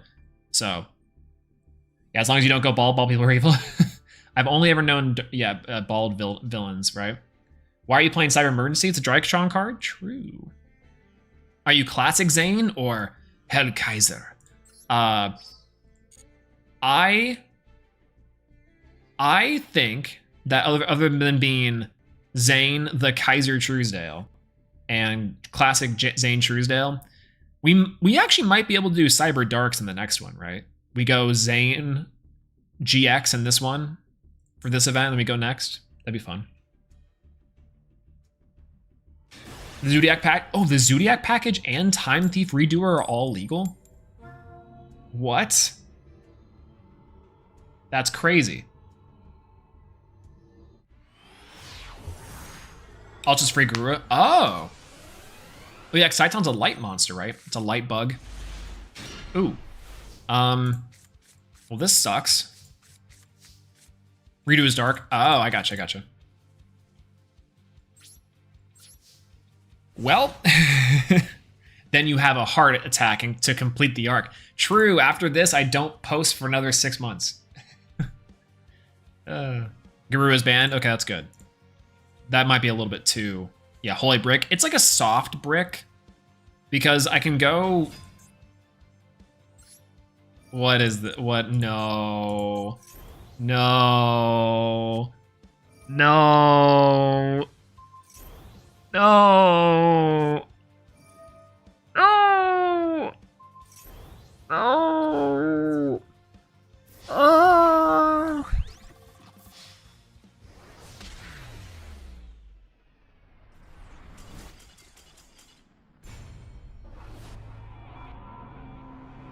What just happened?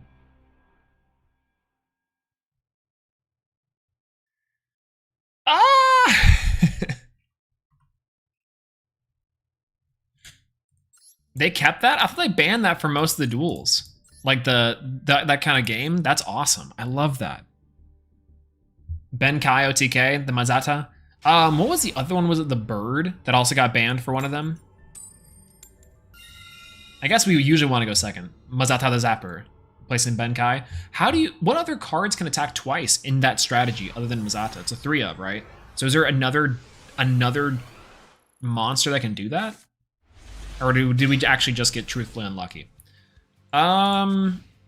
Ghost Ogre, normal summon, go Veer. That's for a 2. If we can draw into a search, we now know that that all works, which is great.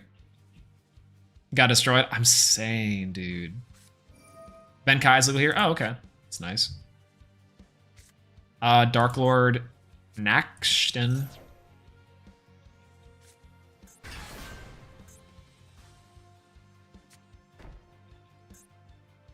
Okay. Interesting board. It still kind of beats my board. I guess not. Is this a quick effect? It is. Okay, I'm gonna go for Lightning Storm. Destroy back rows. Please. Please. Please. Waiting. It's from my hand. It is hand. I can just set this card and pray. Right? Do we threaten battle? We threaten in phase 2. We threaten end phase. Oh, no. No! DPE is legal? Oh, actually, that's right. DPE being legal with Fusion Destiny at 1 is actually pretty good, right? Okay, perfect. Perfect. Perfect. There we go. We finally got a use out of this card. And we're gonna live. It might be Veer beatdown. But do we really need anyone else?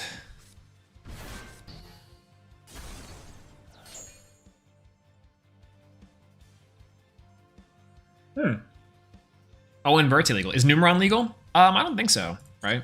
Why isn't this guy activating this effect? Oh, okay, perfect. Okay, that's good. That's good. All right, we're good. Saved.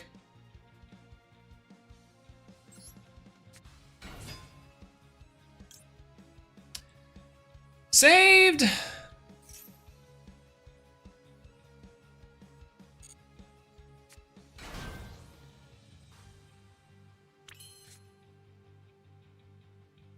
No, I messed up! Oh no! It gave it more attack points. Oh.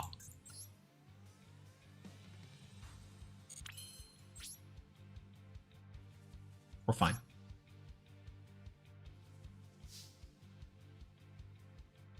We're gonna make him think, right?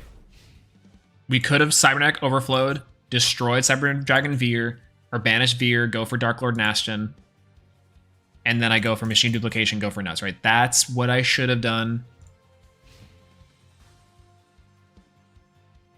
But we're seeing if this is going to work out still.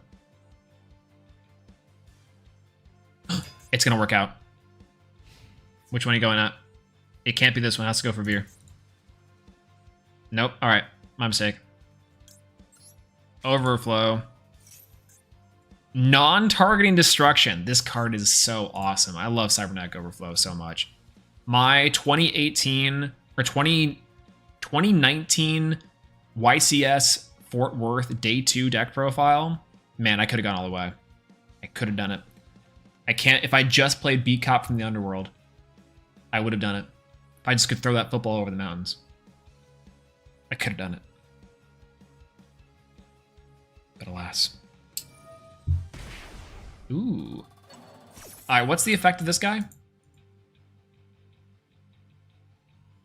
Of one effect monster until the end of this turn, and if you do, gain life points equal to its attack. That's fine.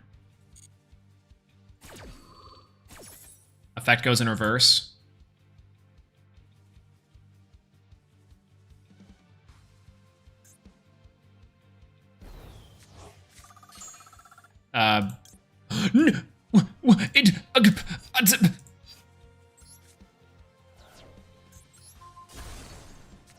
Oh, because it negated Veer.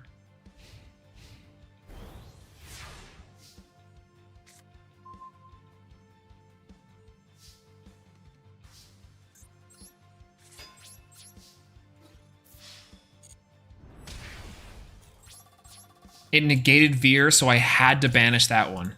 Outplayed. Actually, outplayed. I was like, no, I don't have to Ghost Ogre that. I needed to Ghost Ogre that. Veer is hard carrying your opponent? Absolutely. Why is this so goofy? This should have been free. I should have known. It's okay. We have a lot of different ways to get into this, so it's fine.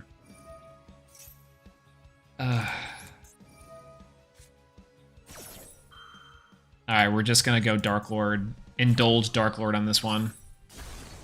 Destroy it. We have a lot of cards that get us into where we need to go. We have 3 core, 3 emergency. If he ends up destroying Veer, we will have 5 ways to go. Even a Cyber Dragon is fine. Hello, Ukubak. Ukubak.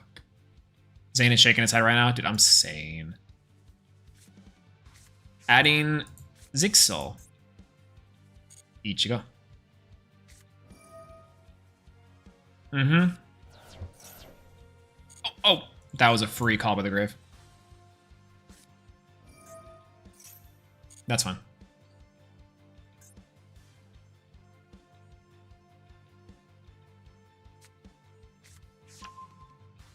Yeah, it's so crazy how deck space is so tight when the event comes back around. Oh, God, it does not target. So I cut Max C and Ash and still have no space. No, isn't it crazy? Right? Oh, okay, cool. At least we can do this. That's right, we didn't... How dare she? Okay, now this makes a little more sense, and I guess I can ride with this. So I can just negate the Nashton. Why hasn't come ban Max C yet? Because it's not at 100% use rate. We have to max the C. Why is this the best hand to beat Kashtira? That's what I'm saying. End phase. I guess we do have Ukubak on our T field. Does that work? That kind of works. Like we can tribute the Ukubak to beat over our other guy. That's funny. Battle phase, I guess. I hate the fact that I messed up. Veer screwed me over. Oh, evenly matched in hand. That's cool. Evenly matched in hand, baby.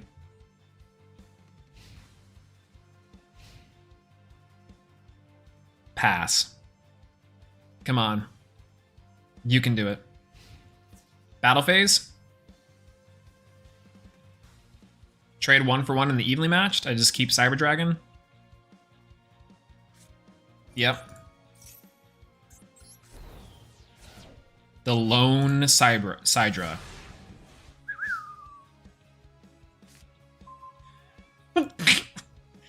No way, dude. No way. All right. This should have been GG a long time ago. I threw. Can I not draw the third machine duplication? Can that happen for us? Can we be okay with it? Can we? Oh no.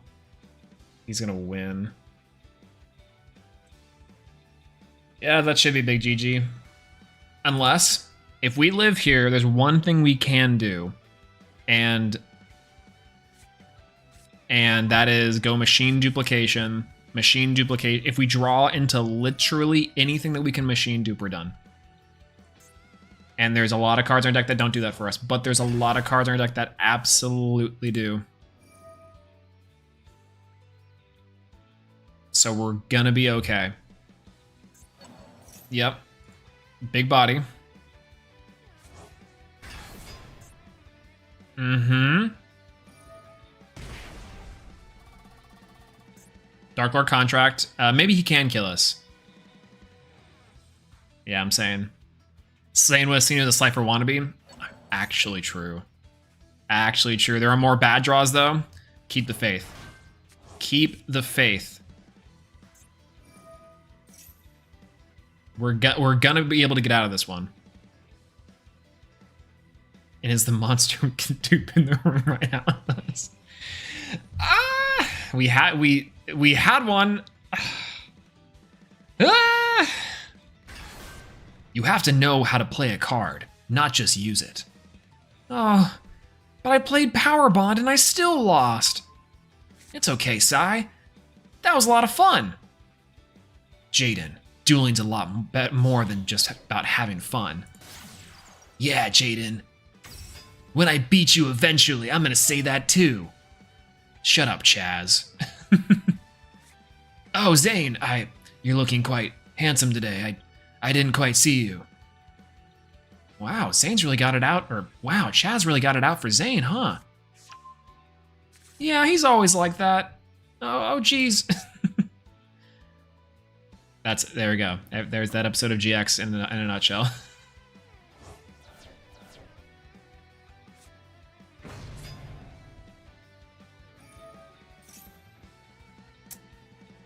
Chaz would not say that out to Zane. I mean, he might. In the first season, Chaz was kind of a simp, right? Like, for sure. Okay, do these cards do anything?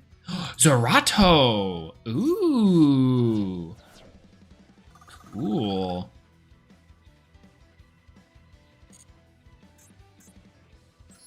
That's neat. That's pretty cool. Have you been keeping up with my chess? I have not. I have not been keeping up with my chess, unfortunately. I've been trying to keep up my reading and my reading and my movie watching, but I've not been keeping up with my chess. My ELO is still EL low. GX is better subbed? I agree. Where is the lie? Yeah, I blank and we're losing. I'm sane. I messed up. I forgot. I should have just machine duped first and gone with it. Ooh, good hand. Insane hand. Galaxy Soldier, Cyber Dragon is the combo. And luckily we drew two, so much better hand. Armageddon Knight. Is this Phantom Knights or Orchist, do you guys think? Probably Orchist because of the Abramax in the corner, and the guy, and the field. And the purple sleeves. But could be Phantom Knights.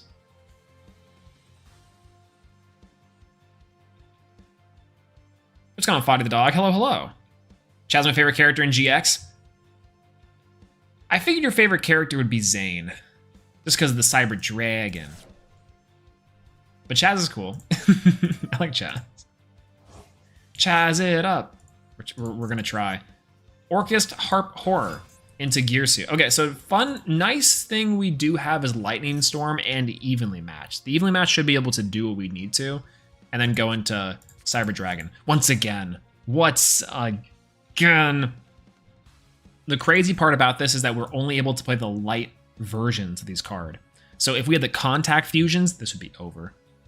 This would be over. Orcus is a good thing for this. What's going on, JDC? Hello. Chad grows on you. He does. I think I like Chaz's character development. I think it's in the first season where he even he gets beaten by Jaden, has to go to North Academy, right, and then get all those cards. That's good progression in my opinion.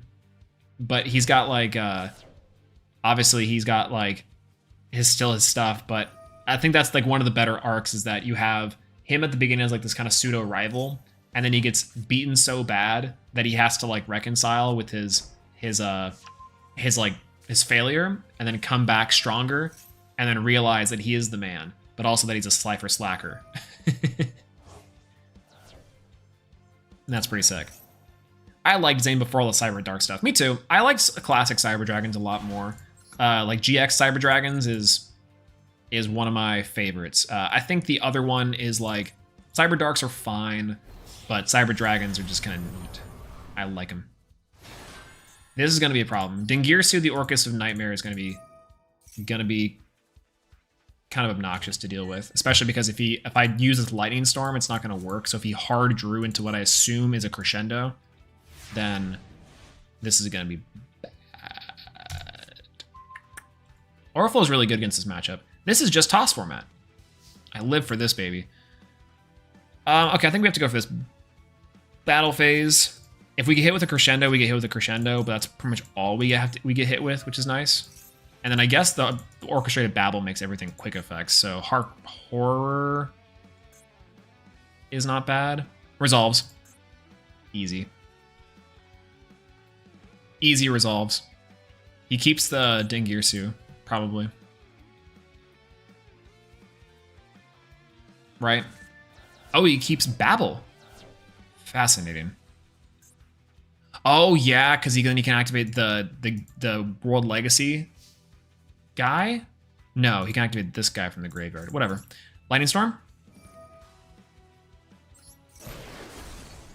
Wait. Galaxy Soldier. There is no dark hand traps, baby. Let's go. Let's go. And we have 2 Cyber Dragons. We have a pop in the graveyard with the Cybernetic Overflow, which is nice. But all luckily, we've got Nova. Boom. Cyber Dragon Nova effect. We detach and special summon a Cyber Dragon. I hope you get Gores. I'm actually worried about getting contact fused. If I get contact fused here, this is the absolute biggest brained move that can happen. And maybe I should just take my own Cyber Dragon just to be safe.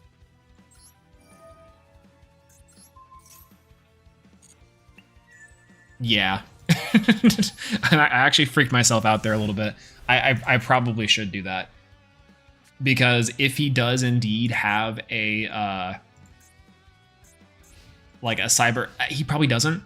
Who would do that? Except for the goof playing Orcust, right?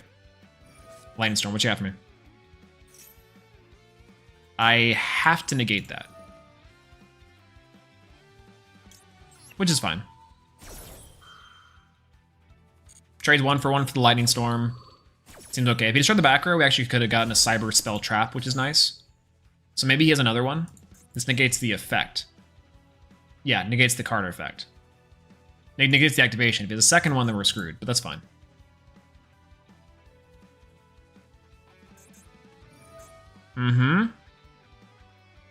Add this card to the hand. Discard Malicious. Ooh. Interesting. I think that's fine. We'll wait to see what he has, and we might pop the Babel. What does Girsu do? Okay, get Malicious out. That's fine. When will Sprite, Elf and Kit get banned? Dude, I'm saying. This is 2019 Orcust. It's looking like toss format. Cyber Dragon's out here against Orcust. Let's go. I like Orcust, and this is a neat little experimentation with it. 2 cards in hand. One of them has to be hit by the Cybernetic Overflow.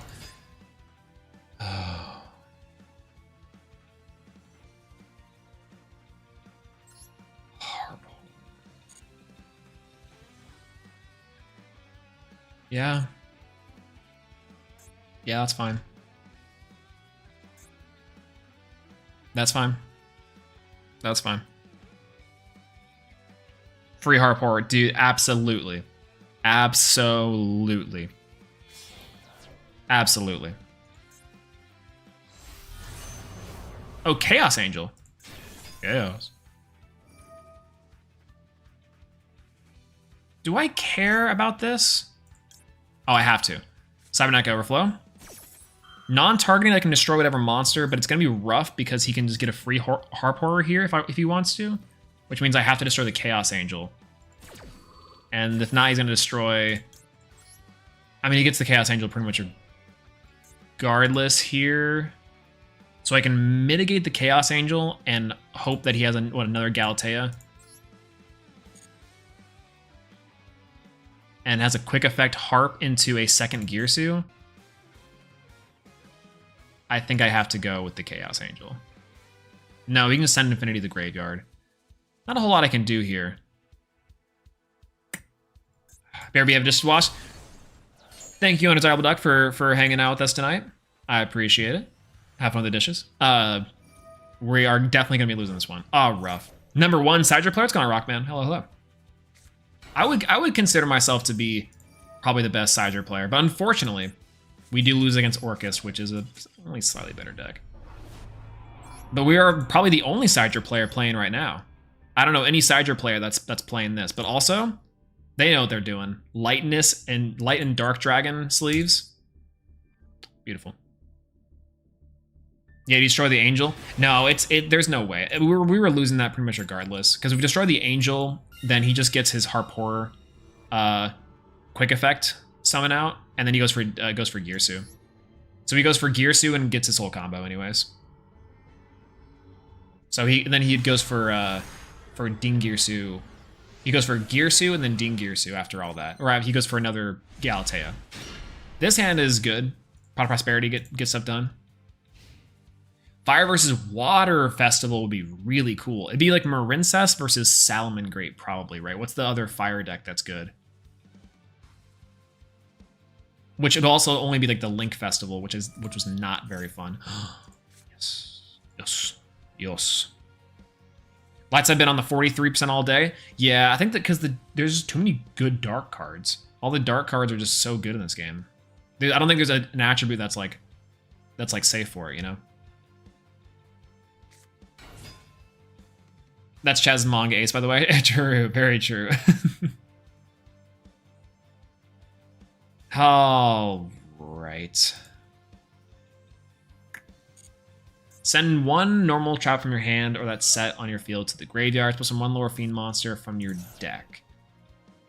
I think I have to hit this with an Imperm.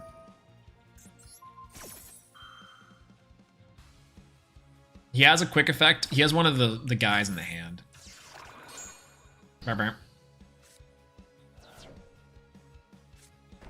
We go Harpy's Feather Duster. The last card in hand is a lab.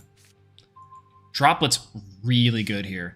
I'm gonna Harpies though. I think I have to. Yep, there is a big welcome Labyrinth. We have the Droplet, which is nice. That's gonna get us to something. We need that Prosperity to go really good, but we'll see. I guess the Ninja deck leaked. Oh, I think there was a let's see. Returns to hand. Yep.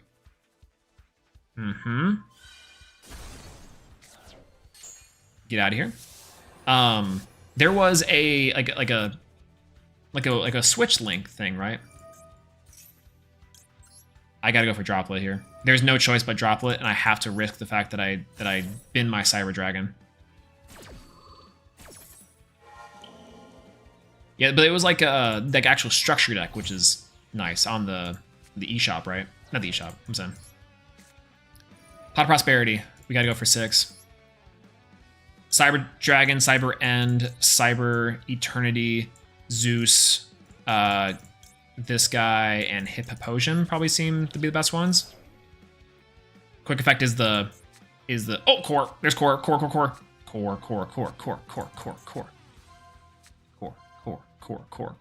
Everybody. Core. We actually can do quite a bit here. We can go core. If core gets stopped in some way, we are boned. If go Noxter, we at least get a guy. We get the other Cyber Dragon to destroy. eShop, I didn't know we were playing Mash Duel on 3DS. Can you imagine? Actually, yeah, where is the demake like Doom? Can we Doomify Master Duel? It's actually impossible. Machine Dupe still works here with Noxter. Core gets us into like a rev system, I think. I'm just gonna go with core. And we'll put this back. And then we can get into like a rev system to get our guy back. So let's go with core. Core effect on mandatory. Nice. Repair plant actually might be better, right? No, we already have machine dupe. Let's go with cyber emergency. Just in case this doesn't work. Go for machine dupe. Target the core. Summon out 2 Sidras. And with the quickest of ease, go into Nova. Oh my god, we're going for Nova so fast. The fastest Nova we've ever seen. Go for Nova, detach a Cyber Dragon to bring back a Cyber Dragon. Naturally, and of course. And maybe we should have used emergency to search for a Veer, I think, but that's probably gonna be fine. Gonna go for cyber emergency here though. Might as well. And we go cyber emergency. We should go for. Yeah, we'll go for Veer still, just to get a little more material on the board. I guess we can go for 2 and get like boost to this. Is fine. We'll go for Nova in attack position. We'll just scoop up the lovely Lady of Labyrinth. The Kaiju. Oh, we really should be playing the Kaiju. The Kaiju. Well, the reason why I'm not playing the Kaiju is just because, like, though we can search the Kaiju, we can't contact fuse the Kaiju. So the actual, like, applications of the Kaiju are much less good, but we probably could still play 1 copy of the Kaiju and be fine. Because we can't contact fuse away from it to like actually get the full benefits, which is, I think was what my reasoning were for. What do I get here? I guess a little more attack with this than I would the Link 2. Well, no, not necessarily. So we go Zeger here, right? And Zeger's on the board. We get to activate Veer's effect to boost. On the board. Then we go Link 2. No. Battle phase, we get to hit for this. We get to not activate the Zeger. Big bodies. 13, because we did our Pot of Prosperity. Didn't actually do a lot of damage, but end phase. Yeah, it does. It does half the damage, so we don't actually get to do anything except for get a negation on the board and then a Zeger to protect stuff from battle phase, which is nice. We do have the core in graveyard just in case he's able to get things underway, which sucks. But luckily, though, that means if he's able to clear this, we can go core into hers. This is discard a card. What's the card? Archfiend? Yeah, we go infinity here. Not 10 billion days of the year. We know the last card in hand is monster. We negate this effect so easily. Because we know this card can't operate unless he discards a card. Oof, beautiful. So Jover. Hers is great. Hers is everything here. We're just gonna normal summon hers. And then we're gonna change to attack position, and then battle phase. Go for Zeger. Go for infinity. Go for Veer. Let's go! It didn't prompt me for Zeger that turn. That was weird. Maybe it knew I didn't want to do it. One more win for our Lightness and Darkness Dragon, and then we can continue on. Again, I think it's going to be so interesting to try to get the Harnesser of Chaos thing. I'm glad that this event, at the very least, is not the fact that you can play both. You have to play either. I think I actually kind of like that. So, next elemental format, I'm playing Deskbots for the Earth. Any Redox fans? Is Redox in Master Duel? I don't think it is, right? It's currently Blaster, Tidal, and Tempest. Is that right? I don't know. When was the last Cyber Dragon support? Technically, like that Machine Gear card, right? Is like technically Cyber Dragon support. Otherwise, there was that structure deck that came out that was Cyber Dragon support back in like 2021. That was the Cyber Dragon, Cyber Dark structure deck, technically. Redox is still the only one banned, I think. Rip Redox Bass, true. Very true. Oh, what is this? Not this card specifically, but what deck are they playing? Are they playing BA? Or just like what's this deck called? Lair of Darkness. Lair, that's what it is. Yeah, first first cheap Imperm reprint.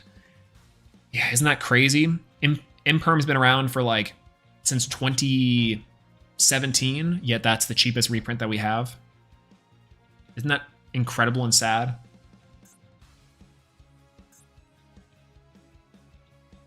I remember doing this duel too. A Lair of Darkness, I think, was around the time that I was also testing very heavily Cyber Dragons. I remember this from locals often. Isn't it still $10 too? It's the actual price of the structure deck. Yeah, it's incredible. It baffles me. Trap card in the back, I guess. We'll see how this goes. We have the rep system, which is nice. It's gonna be very good for this. Ooh, Imperm.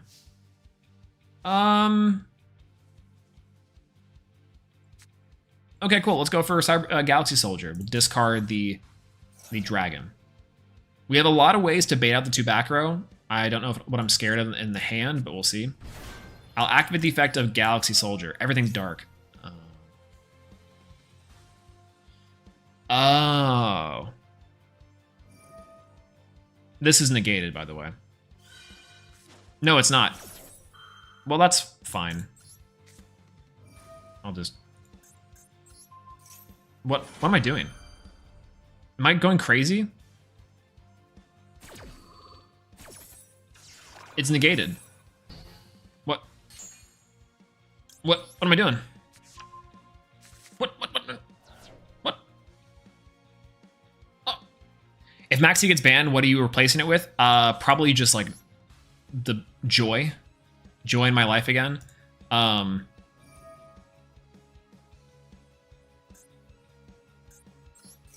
Let's see if this goes through.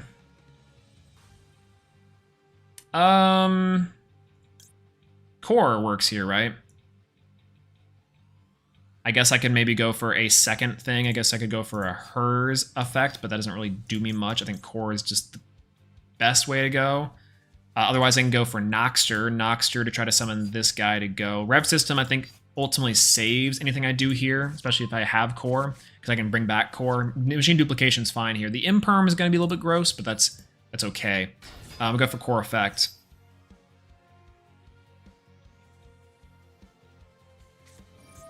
IDP. Please don't target Cyber Dragon. No! He did have everything. IDP. That sucks. Yep. Goodbye. Hey. Add emergency.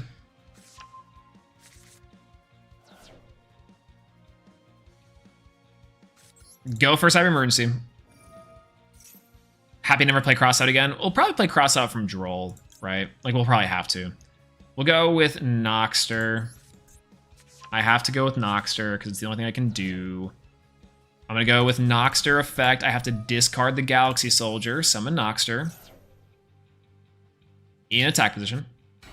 Hee. And then I can machine dupe the Noxter. I'm not sure it's gonna work. It sounds like an imperm in the back. No. All right, we'll summon 2 Cydras. And I because it's dark, I can't do anything else. This is actually the really crazy part. What can I summon here? Oh, this is just 2 level 5 machines. And this is just 2 levels. Oh, okay. That works out pretty well, actually, for me. I'm not gonna lie. Because the thing doesn't say light fusion or anything, so I actually can go for what I think I wanted here. Now, I don't have a Noxter in the graveyard, so this is gonna be kind of rough. But if this is bait, if the back row is bait, then I should be fine. Do I have a Cyber Dragon in the graveyard? I don't. But that's okay. We're gonna overlay for Infinity. Please tell me. No, that's actually nothing, because Infinity wouldn't have gained attack points if that was actually something. I always thought it was borderline. It was funny how Prison was borderline necessary step. Isn't that crazy? I'm gonna go with Lady of Lament. We'll just take it. Take it wholesale. Boop. Looks good. Battle phase. This actually should be pretty useful for us because if we can negate this card, we get the Infinity destroy, get the rev system, go for like a Link 2. Yeah, Prison was borderline necessary. Isn't that? Yeah, it's weird, right? Kind of like it. All right, Noxter in. That seems good. Main phase 2. I could go for Zeus. I have a format Zeus. Zeus send everything and go crazy. Have the rev system so that actually still works. I'm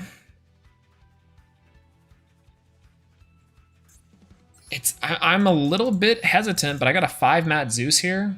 I think we make 5-mat Zeus. I think we just forego the Cyber Dragon. Zeus. How do you feel about the new Yubel cards? Oh, I love them. I think the new Yubel cards are amazing. I cannot wait to get my hand on the new Samasora Lotus specifically. It seems like a really good card.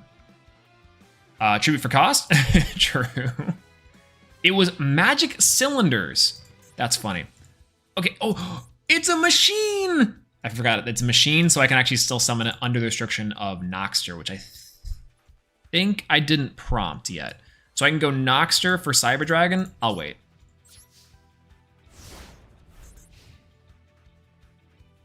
Amazing. How is Cyber Dragon working out this well? Played through like 1, 2, 3 interruptions-ish.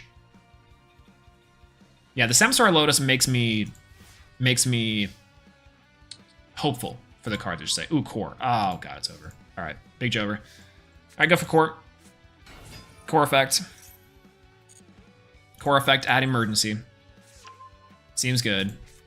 Nope. Emergency effect. Emergency effect, activate on the board. We should probably get hers, right? Her special, bring special. No, it doesn't quite work. We can go for Veer just to get more attack points, I guess. Sure, we can do that. Because Cyber Dragon just super slept on? I agree.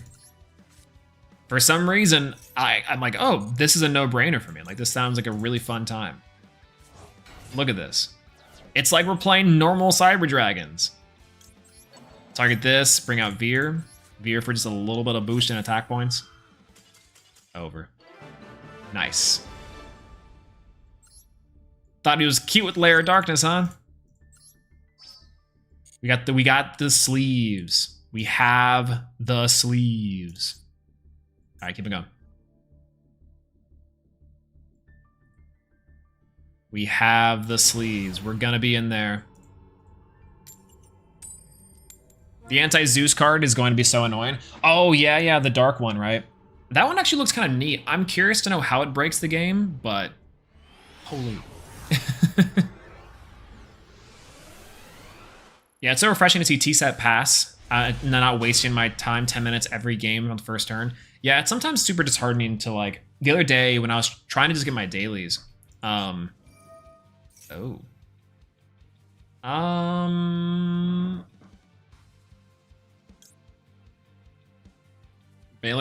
or Ghost Ogre, I guess, on this one. When I was trying to get my dailies, I was having a hard time. Actually, this is the exact thing I was having a hard time. I was having a hard time like playing against a deck and being like, oh yeah, I can just play this for a daily and not have to keep on surrendering, because I was just like, I just need to get a daily and move on. What's going on?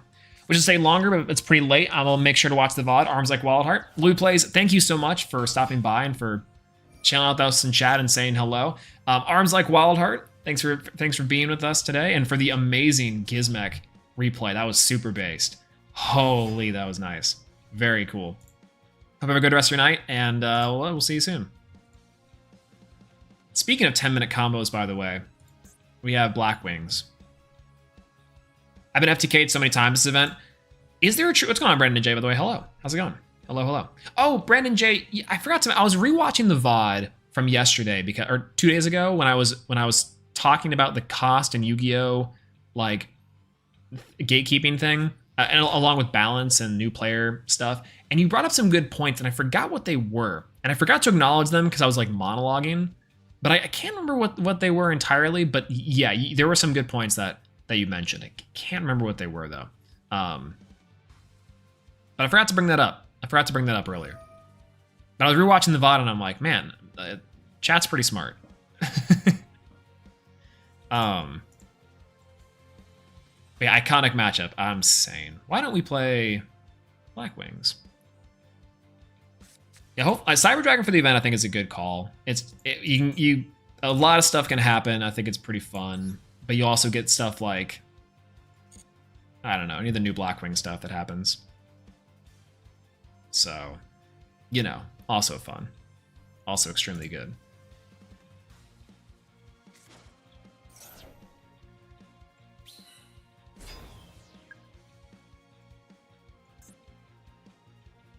Is Blackwings like entirely legal here? I'm pretty sure it is. I think they can go into everything they need. I do have Lightning Storm, but if they can get, if they can establish the card that can't let them get destroyed, that's what's going to be an issue, I think. Ultimately. Go for a 10. If only. Oh, okay, summoned in the right zone. Nice. Blackwing Full Armor Master. Banish 2. Yep. Blackwing Assault Dragon. I think he can do 2, right? No, he can't. Okay, drop. Ooh, core is really solid here, especially if this can if I can get rid of this guy. That's good. All right, go Lightning Storm. We'll destroy attack position monsters. Uh-huh. Is there a thing that he can protect himself with? No. Okay, cool. Good. Good. Let's go Cyber Dragon. On the board. Effect of Veer? Yeah, because the chain blocks don't work the way they do in the TCG, so Veer works here.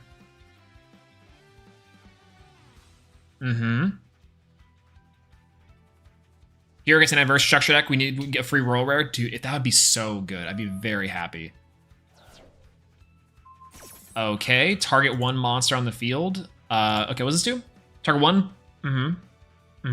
One Blackwing Synchro or Black Dragon monster from your extract to the graveyard. And if you do until the end of this turn, that seems fine.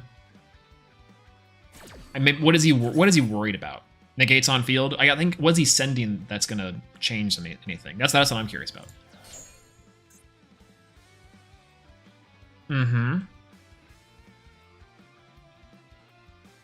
Okay. This seems normal. We go for Cyber Dragon Core effect. Core, we have to grab. Oh god, do we have to grab Repair Plant? Repair Plant. Oh, the Kaiju. Oh, this is where the kaiju would come in handy. Ooh, yeah. Yep. So my thought process here is I can go for a I can go for an infinity. But the problem is that I need to go into Zeger to actually summon the guy. So is there a free special summon that I can get with something like emergency or repair plant? Technically, I guess I can get Rev System to go into something. So what do I get here? Those two, right? I go 2, summon, overlay, summon, guy. And that's not 3,000? I guess I could attack, go Zeus, but again, that is nothing. I go... There's no way I can get 3 monsters on the field. That's the only thing that I'm missing. Huh. So I'd have to go something... Oh, I'd have to go something like Rev System, probably, or Overflow. I think we do Overflow because it gives us an interruption on their turn. That's fine. Yeah, it gives us an interruption, and this is like the most we can do is do these two, hit over and go. Right? Is there a way to use Hip Potion to boost over attack? No, we would still have to be able to get to like close enough, which is unfortunate that we can't get to it. All right, we have to do the effect. Target the link. Make him 41. Gives him a counter. That's fine.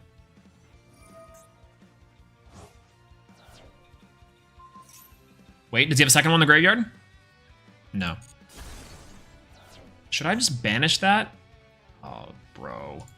Oh, bro. Bro! It's a banish and target for cost? That's pretty big. All right. Learn the lesson. Edit deck. We need to add the kaiju. At least just one copy of the G's Zakiru. Save. Yeah, Cyber Dragon's been all right. Right, Cyber Dragon's been okay. We've been kind of breezing through it. There's some small things that it's mainly been on me to do it. So I maybe should have called by the grave early. That way I didn't get blindsided by it. But it's been fine. Or actually, you know what I could have done? Oh, ooh. Actually, I still could have done it. The correct line there was for me to go for Nova. Go Nova, no Infinity. Nova banishes the Cyber Dragon. Nova swings in, gets popped by the guy. Use Nova's effect to summon out Cyber End Dragon. Cyber End Dragon to destroy. Go for 2. The correct play was to go for hers. Hers was the right play there. Yep. That was correct. That was the way to out it. He still had a card in hand and some stuff in the graveyard, so we might have been dead the next turn, but that was the way to out the Armor Master at the very least.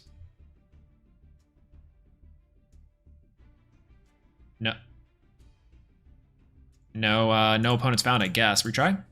I've never seen that happen before. The queue times for this have always been fast. Interesting. Maybe I've seen it end the queue. Duel. Normally it's been within like a couple seconds. Yeah, like that. Weird.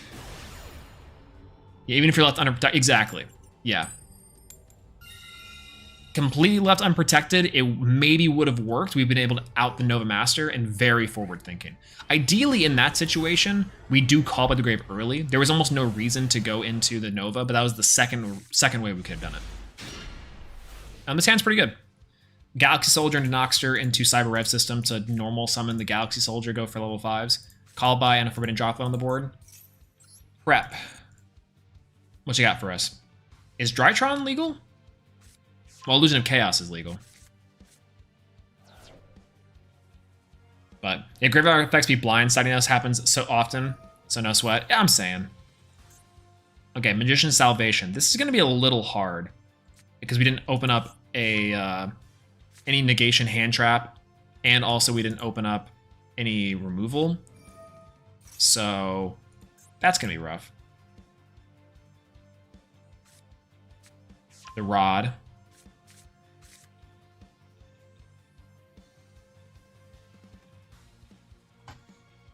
The Rod on God. I put back nothing, kept the illusion in hand, has the Rod in hand. Dark Magical Circle, it's good to know, I guess. He's going to add to his hand a Soul Servant. Oh, how did I know? Holy. Okay. Summon the Rod.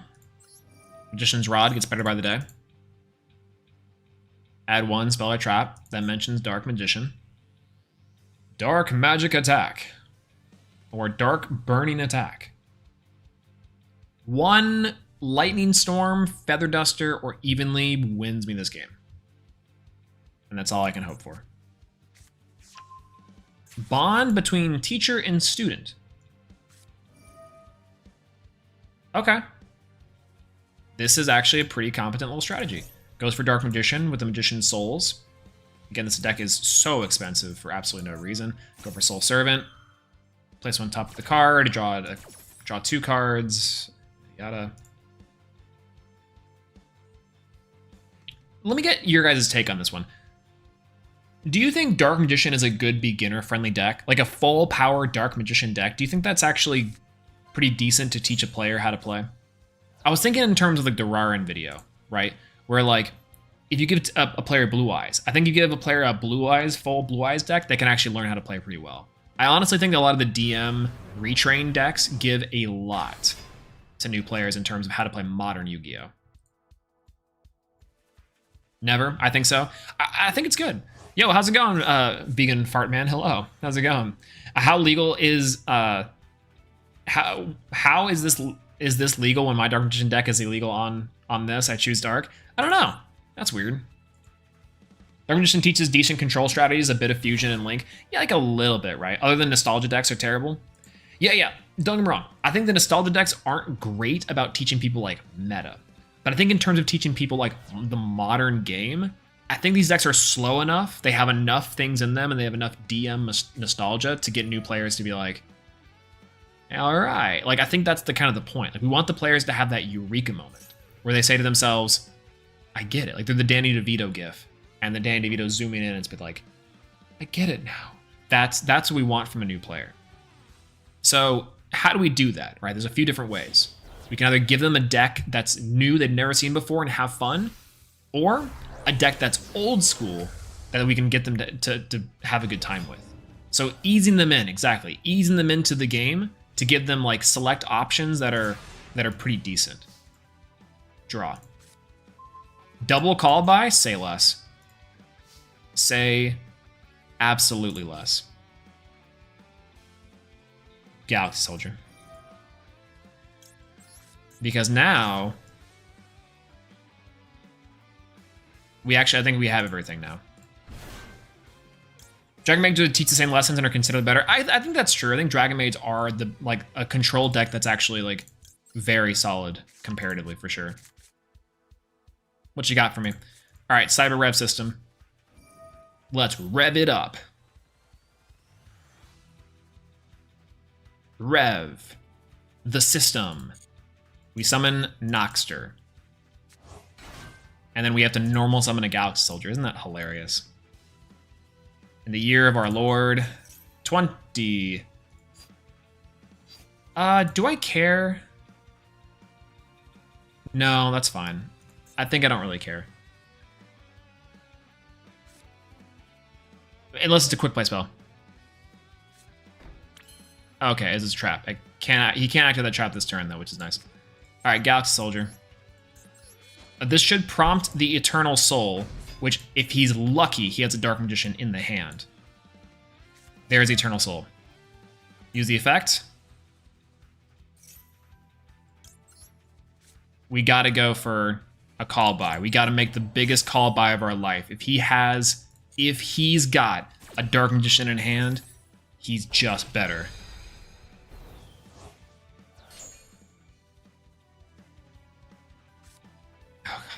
Thank God.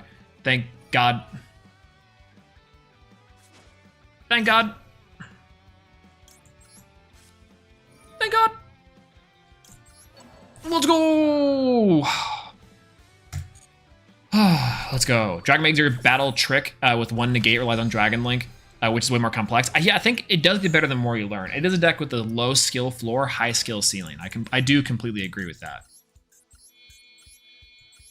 All right, you know what's funny? This Noxter would have crazy value if and only if I could use this Noxter for something good, right? But for now, I can't. So I think I have to go for this this Infinity. Activate the effect of Infinity. Take the Magicians. Oh, I guess I could have used it for Droplet, right? Because Droplets, I could use it for the negation for Droplet. Yeah, that's actually what would have been good. Full Swing 29, main phase 2. 5 Mat Zeus. Not worried. Zeus!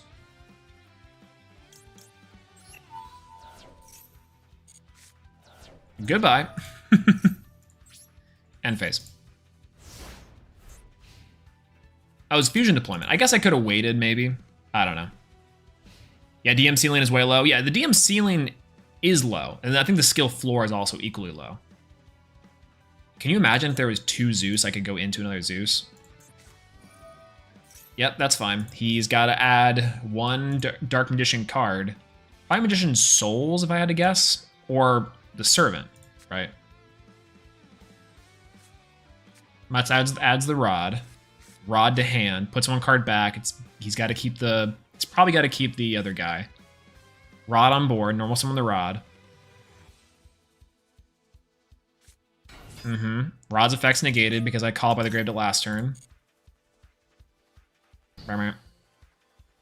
Feels good.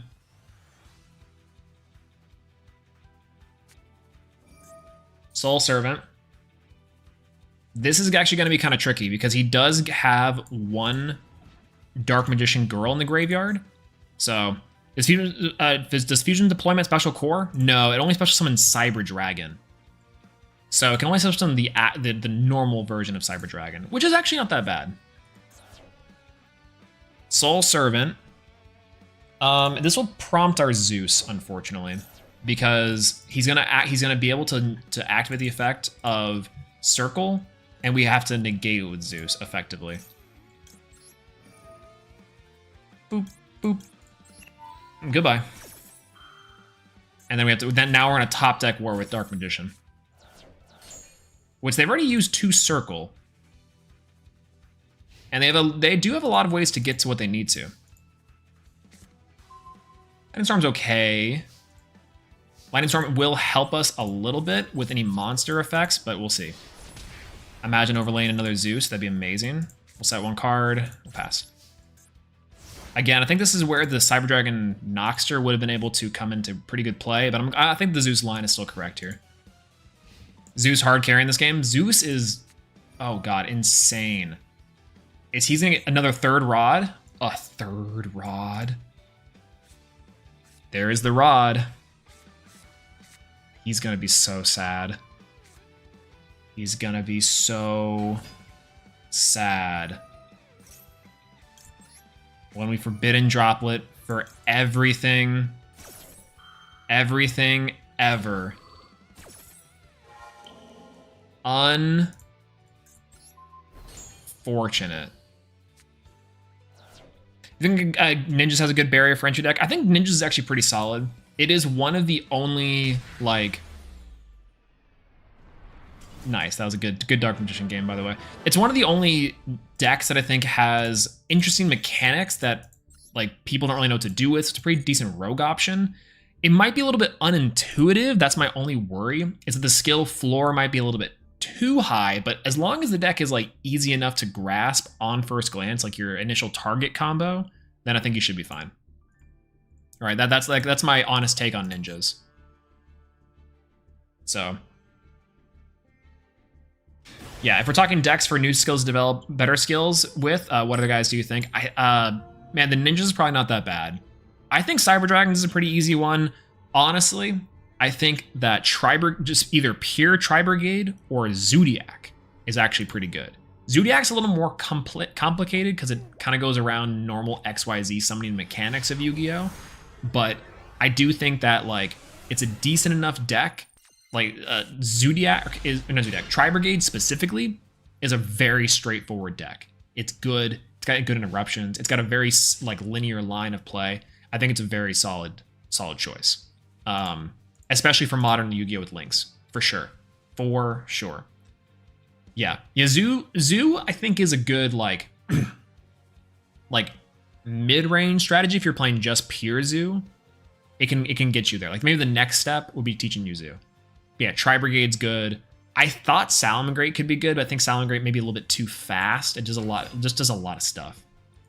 So, ooh, interesting. This is gonna be this Ghost Ogre is gonna go nuts.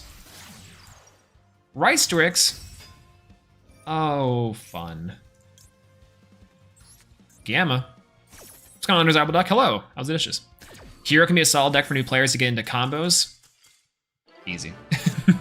Our hand was also insane too, but that was nice.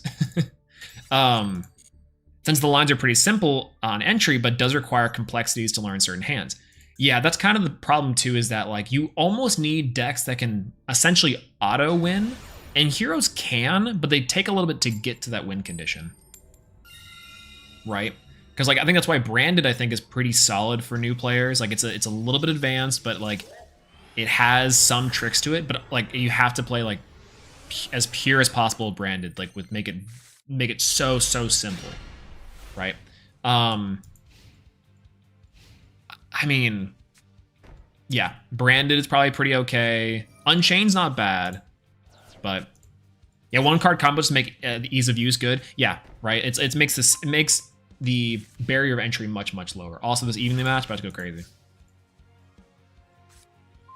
Driver. If only this was not this one. That's fine. Battle phase. Main phase 2. Big ol' evenly. Floodgates, Eldlick meets all of those requirements. Technically, Floodgate, Eldlick is also not that bad. It's the hyper extreme control element of it. Like we were talking about how Dark Magicians is probably like a pretty decent one to learn like a control strategy. Eldlick is also the other one that's like a modern version of that, where it's just you turn the control slider all the way up to chaotic. So I think it's technically true as well. Ooh, summon one Labyrinth monster from your hand or deck, but return one monster you control to the hand. That's fine. Probably gonna be the Lady Labyrinth, right? Yep, this is the big one, the Lady Labyrinth. Big old body. Gets rid of this one, which I think is okay. Can't destroy it. I can take it, which is nice.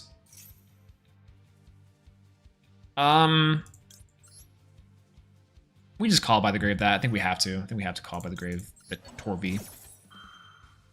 We can actually bait with Galaxy Soldier here, which is kind of nice. We can discard the Cyframe Driver. The driver to get the Galaxy Soldier off. Skyscrapers is pretty easy for newbies too. I think a lot of the toss format decks aren't that bad, but they're maybe a little bit more so. Sky Strikers is decent. Sky Strikers is pretty decent. Okay, so I guess the idea is though, do we want to go for Galaxy Soldier, true Galaxy Soldier? Yeah, probably. Why not? Cyframe Gear Driver. He lets this go through because unfortunately he does. We go for effect. Oh god, we can't play around this back row, can we? We go for emergency cyber emergency. Well, frankly, we gotta call him out with core. We have to call him out with core. We have to make a call out. Well, we get it. Well, we got it. That's nice. That's real nice. Repair Plant can grab us into can go into something. Rev System's not that bad because Rev System does allow us to get back the core if we want to, but we've already normal summoned, so let's go for Repair Plant. Because Repair Plant, just in case this thing doesn't go how we need to, we can go Repair Plant into what we need. Jover. Big Jover. Main phase 2 still, though. That's kind of the problem. Torrential. Oh, that's huge. That is huge. Big Torrential. Oh, that sucks. Oh, that sucks. We'll activate both effects. We will target the normal Cyber Dragon. Torrential. Oh, killer, dude. That is absolutely killer. That is insurmountable. Go Noxter here. Noxter to normal summon, or to special summon with Noxter. Bring back Cyber Dragon. Does that really get us? It only get us anything. I guess technically we could go for hers. Hers ain't bad.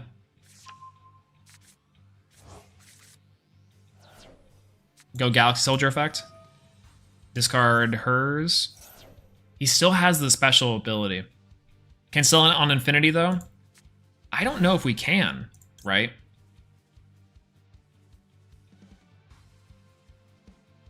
Go 2. Yeah, I don't think we could have. We have to activate Cyber Dragon here. Go hers. We're probably not dead, but we do end up, like, missing a lot. And again, he gets the Lady Labyrinth back. Yeah, we're a side drag deck with no fusions. I know, we're trying to go... Again, the best parts are still the other things. He's going to have a big body, which is good. We can still go for Cyber Dragon. Maybe all he has here is like a set 1. Oh, no, it's even worse. Oh, no. Fine, I'll play your game. You play your stupid game. I hate Labyrinth so much. That Torrential was huge. Who's playing Torrential, man? That's nuts. That's nice, though. That's nice. Maybe I got greedy. Maybe I got a little greedy. I should have gone for, like, Hipposion. Maybe. Just to read the fact. Shelf the Galaxy Soldier off regular plant would have fixed it. No, Galaxy Soldier can only prompt once. So even though we still had the Galaxy Soldier in the graveyard, we had one more in deck. So we can only prompt the Galaxy Soldier once. Oh, you mean like add back a Galaxy Soldier again? Right? Maybe. Go Ariana, of course. What they add? I think it was the... Oh, no. They added Archfiend's Labyrinth. Interesting. There's a set. Pass. Okay, we'll see. Draw phase. Oh, good. Incredible. Insane. I can't destroy back row, but I can... Or I can't destroy this card, but I can destroy the back row. See you. Triple attack. Oh, that's awesome. Okay, what does this card do? Gains attack, okay. If a trap card is activated, if this card is special summon, oh, we just win here. That was the game. Prompting Cyber Dragon. Cyber Dragon on the board. We summon out from our deck. We summon Noxter. Noxter on the board. Noxter effect activates. We target the Cyber Dragon in our graveyard. We summon. Big. Huge. We normal summon by tributing Noxter for Cyber Dragon. Then we overlay into our monster, Cyber Dragon Nova. Cyber Dragon Nova's effect will activate, detaching a material. Special summoning from our graveyard. Special summoning Cyber Dragon. Then we will activate the effect, or rather overlay, for Cyber Dragon Infinity. Infinity, infinity, infinity. Effective Cyber Dragon Infinity will target their Lady Labyrinth to add and take. Just slurp it up. Go for Cyber Dragon, destroy. Cyber Dragon Infinity, destroy. End phase. Now we have a negate. I could have done it on Zeus. Actually, Zeus may have been better. Now that I'm really thinking about it, but that's fine. We win next turn anyways. This is exactly lethal. Unless he drew the card of a lifetime. Let's go.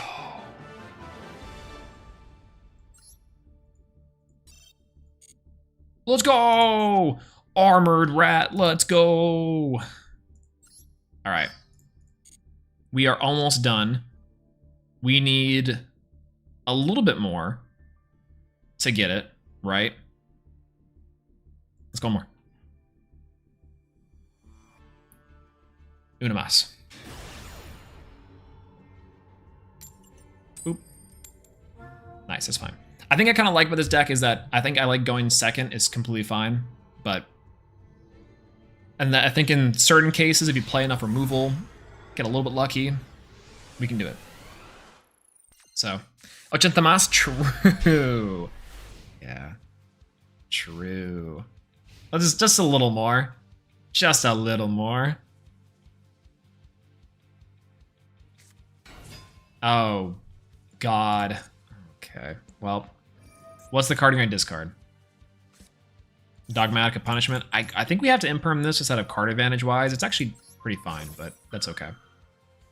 We could save this for the other one, but that's...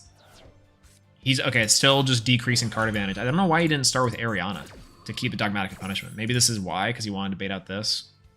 I don't know. Activate a set trap card this turn. Big Welcome Labyrinth, that's fine. We do have a Call by the Grave for our turn, which is gonna be nice. Cyber Rev System's kind of not as strong here. Cyber Overflow's gonna be solid. Lightning Storm's pretty big. Not as big as what I'd hoped for, but that's gonna be fine. We'll go Lightning Storm here, and we'll destroy all attack position monsters. Oh, wait, that's not what I wanted. I wanted the back row. Maybe he just misclicks. Did I choose monsters here?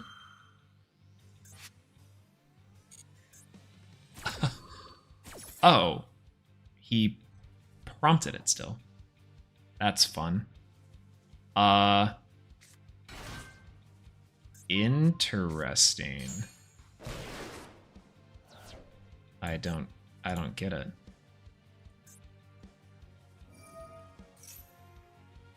We take those? That's what I'm saying. I'm like, that seems a little bit funky. I think I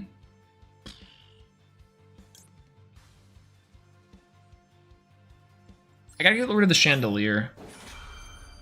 I think we still lose. I think we actually just still lose because we don't have enough tempo. We're gonna get out-tempoed by a trap deck.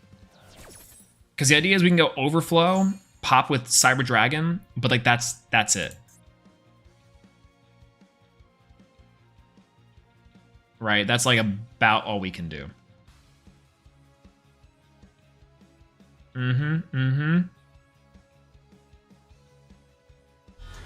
Yeah, there's a Lady Love Labyrinth. Yeah, that's about it. So yep.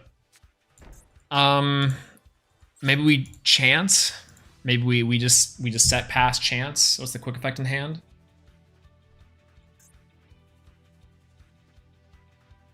Banish cards grab target one fiend monster you control or one thing. Target one card your opponent controls instead. Oh, okay, that was the big. They had big labyrinth anyways. All right, that's big over. Feeling the Overflow.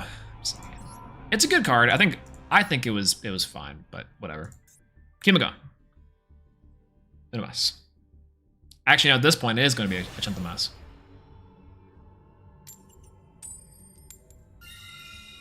Ha ha ha. Joke's on you. I wanted to go second anyways. I wanted to go second. Always. Always. Pretty good hand.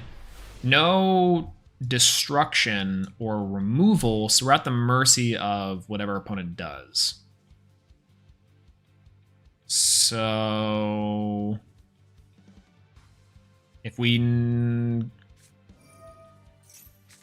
Oh, Dark Worlds.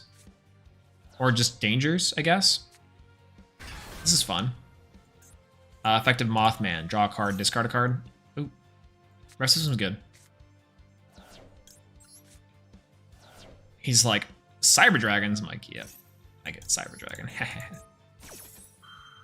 He might be able to go into like a rank 8 engine here, which is fine. I don't get this double Galaxy Soldier like I wanted to, but that's kind of okay. We get to thin out the deck a little bit. We get to still add card advantage, which is nice.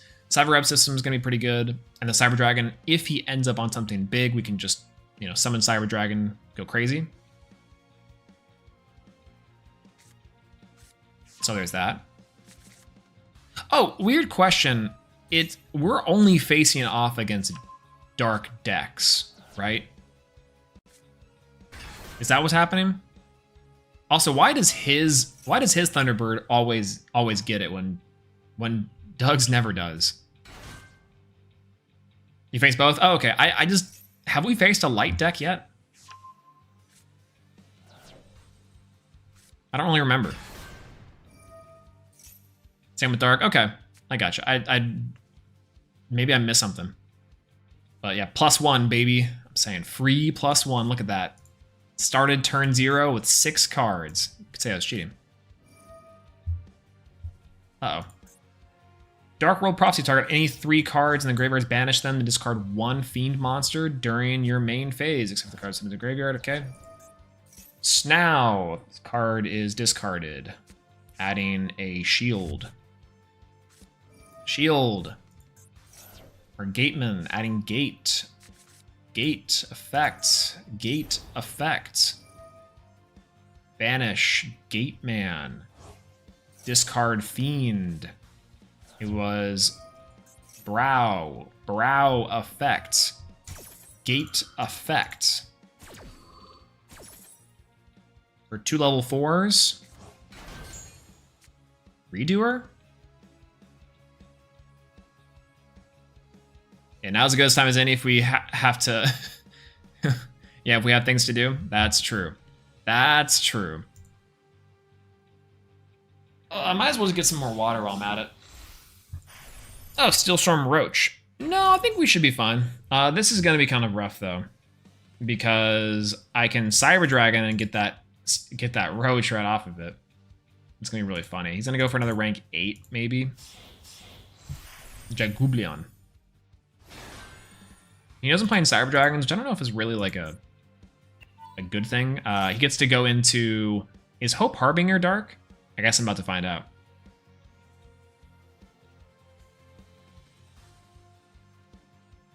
Sounds like a good time to me. True.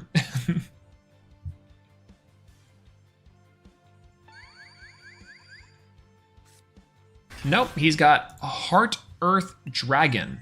Cannot be destroyed by battle. Also, your opponent takes any battle damage you would take. Detach 1 materials card, banish all cards your opponent currently controls that were normal summoned or set this turn. If this card is destroyed by the graveyard, well, it has material to summon this card, even if the summon's way against 1,000 attack. Okay, so he's got nothing. Okay, so can't be destroyed by battle, so I have to destroy by card effects. Is there any way, realistically, I can get into Cyber End Dragon to hit this thing for piercing? No, I would have taken battle damage for that. Otherwise, though, I'm pretty sure I can bait out the Steel Swarm Roach. Otherwise, I can imperm the Heart Earth Dragon. Heart Earth Dragon gets me into what?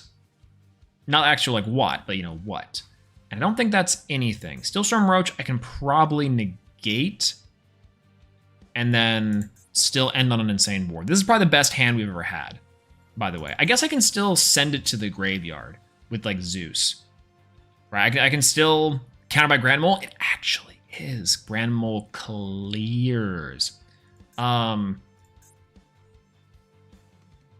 Yeah, I think I can actually just go for a Zeus in my end phase.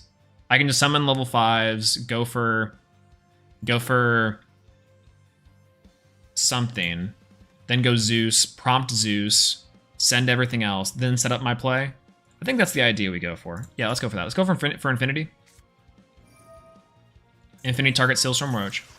Negate the Roach. Go for Galaxy Soldier on the Cyber Dragon. Summon Galaxy Soldier. Maybe he has something in hand. Don't really know. Gonna go for adding the Galaxy Soldier from deck to hand. Seems pretty easy. I actually can prompt the Cyber Rev system now. I think that's not a bad idea. Go Cyber Rev system, go Cyber Dragon, go boop on hand. Then we go for Cyber Dragon Nova. I don't think we go for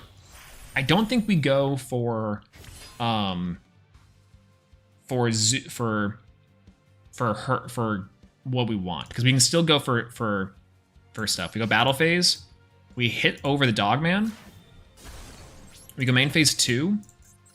As a light machine deck, we can then go into Zeus. Then we can go Zeus. We can detach Nova and Cyber Dragon strategically. Send everything to the graveyard. Feels good, man. Then we can go for Cyber Dragon Core.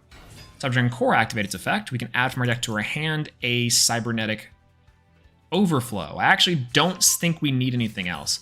Funny enough, I can go Noxter here. If I had another rank 5, like a bounce to hand, that'd be hilarious, but I don't think I'm gonna do that. In fact, I can go for Noxter, summon back the Nova, go nuts, but that seems a little bit overkill. Maybe I save the Machine Dupe. Nah, I'll save the Noxter for next turn.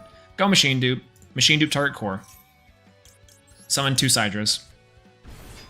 Big Sidra. Then go for Nova. On board. Feels good. Go for Nova's effect. We special summon a monster. Thank God I could do that. I forgot. Put some in the other Cyber Dragon. Gain some material back. Go for 2. Gonna go for Infinity. Summon back Nova just in case he has Lightning Storm. Ooh, that actually would be pretty good. Maybe. I mean, that's true. It kind of negates the Infinity here, right? Otherwise, I think Hip Hipposion's not a bad idea, so I can gain back advantage, right? And boost my guys up. That's not bad. I'll do Hipposion. That way I also have 2 pops. Feels good. 3,000 body. And then we're going to end phase. So we can clear this. We got a negation, we got a pop, we can hit Hipposion, which decreases his guys, but also we can add back to our hand a core if we need to. It's not bad. If he does just try to destroy something, Zeus will proc as well. That's...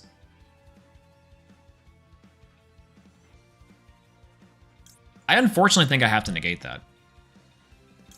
Because I need Noxter in my hand, but also this, whatever cards he has prompts, can't have that happen. Which sucks. That sucks at trades, but that's gonna have to be okay.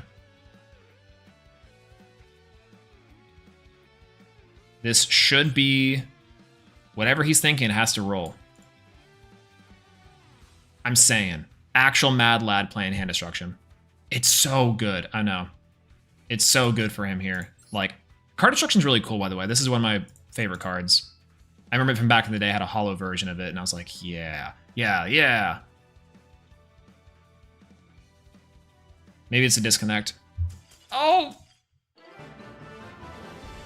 Let's go! Our hand was actually insane. Our hand was actually very insane. We got a lot from that. We got a lot from that. 2019 for our gems currently right now, which is hilarious, by the way. Nice toss format reference. But dominant victory. Our hand was cracked. There was no way we were losing that. We would have had to throw. We would have had to absolutely throw. Right, exactly. So good. So good. Anyways, thank you guys so much for joining me on tonight's live stream. I do really appreciate that. I know it's a little bit late for a lot of people, and I could not thank you guys enough for sticking around and for being here. We don't normally stream this late. We do stream a lot earlier, but I was playing Cyber Dragons for the event, and I had to play it out and also get my thoughts down on that Rarin thing. I know we spent a lot of time on that, but I think it's important, and that actually might be the video. I thought that the last discussion the other night was going to be the video. I think this one's going to be the video, because I think my thoughts were a little more complete on it overall. But I do really appreciate everyone for sticking by and being here tonight, keeping me sane through my Cyber Dragons. I find I'm malding much less. Is that true? I'm malding much less when I'm playing Cyber Dragons, but you know, GX fanboys rise up, etc. But yeah, again, I really appreciate everyone and all that jazz. So thank you guys so much. Subscribe to the channel, follow me on Twitter, all that good stuff for the algorithm, of course. If it's late for you, then get something good to eat and get some rest first and foremost. Take care of yourself, really. Like that's super important. You know, I'm gonna get some food myself. So if it's late for you, have a good night. If it's not, if it's whatever time of day, morning, middle of the afternoon, or even just earlier in the evening, I hope you have a great rest of your day or night for sure. So arms like Wild Heart, arms like Wild Heart. Let's go. For sure. Easy malding when not wanting when winning. That's true. And Cyber Dragons can do it. Honestly, I think if we played a Cyber Dragon to the top type of series, it actually would go well. Maybe. Either way. I'm gonna get some food and then I'm gonna go to sleep. And yeah, I think that's all. But thank you guys so much. I really appreciate you guys. I'll talk to you later. Peace out. That didn't work. Oh, there it goes. Bye.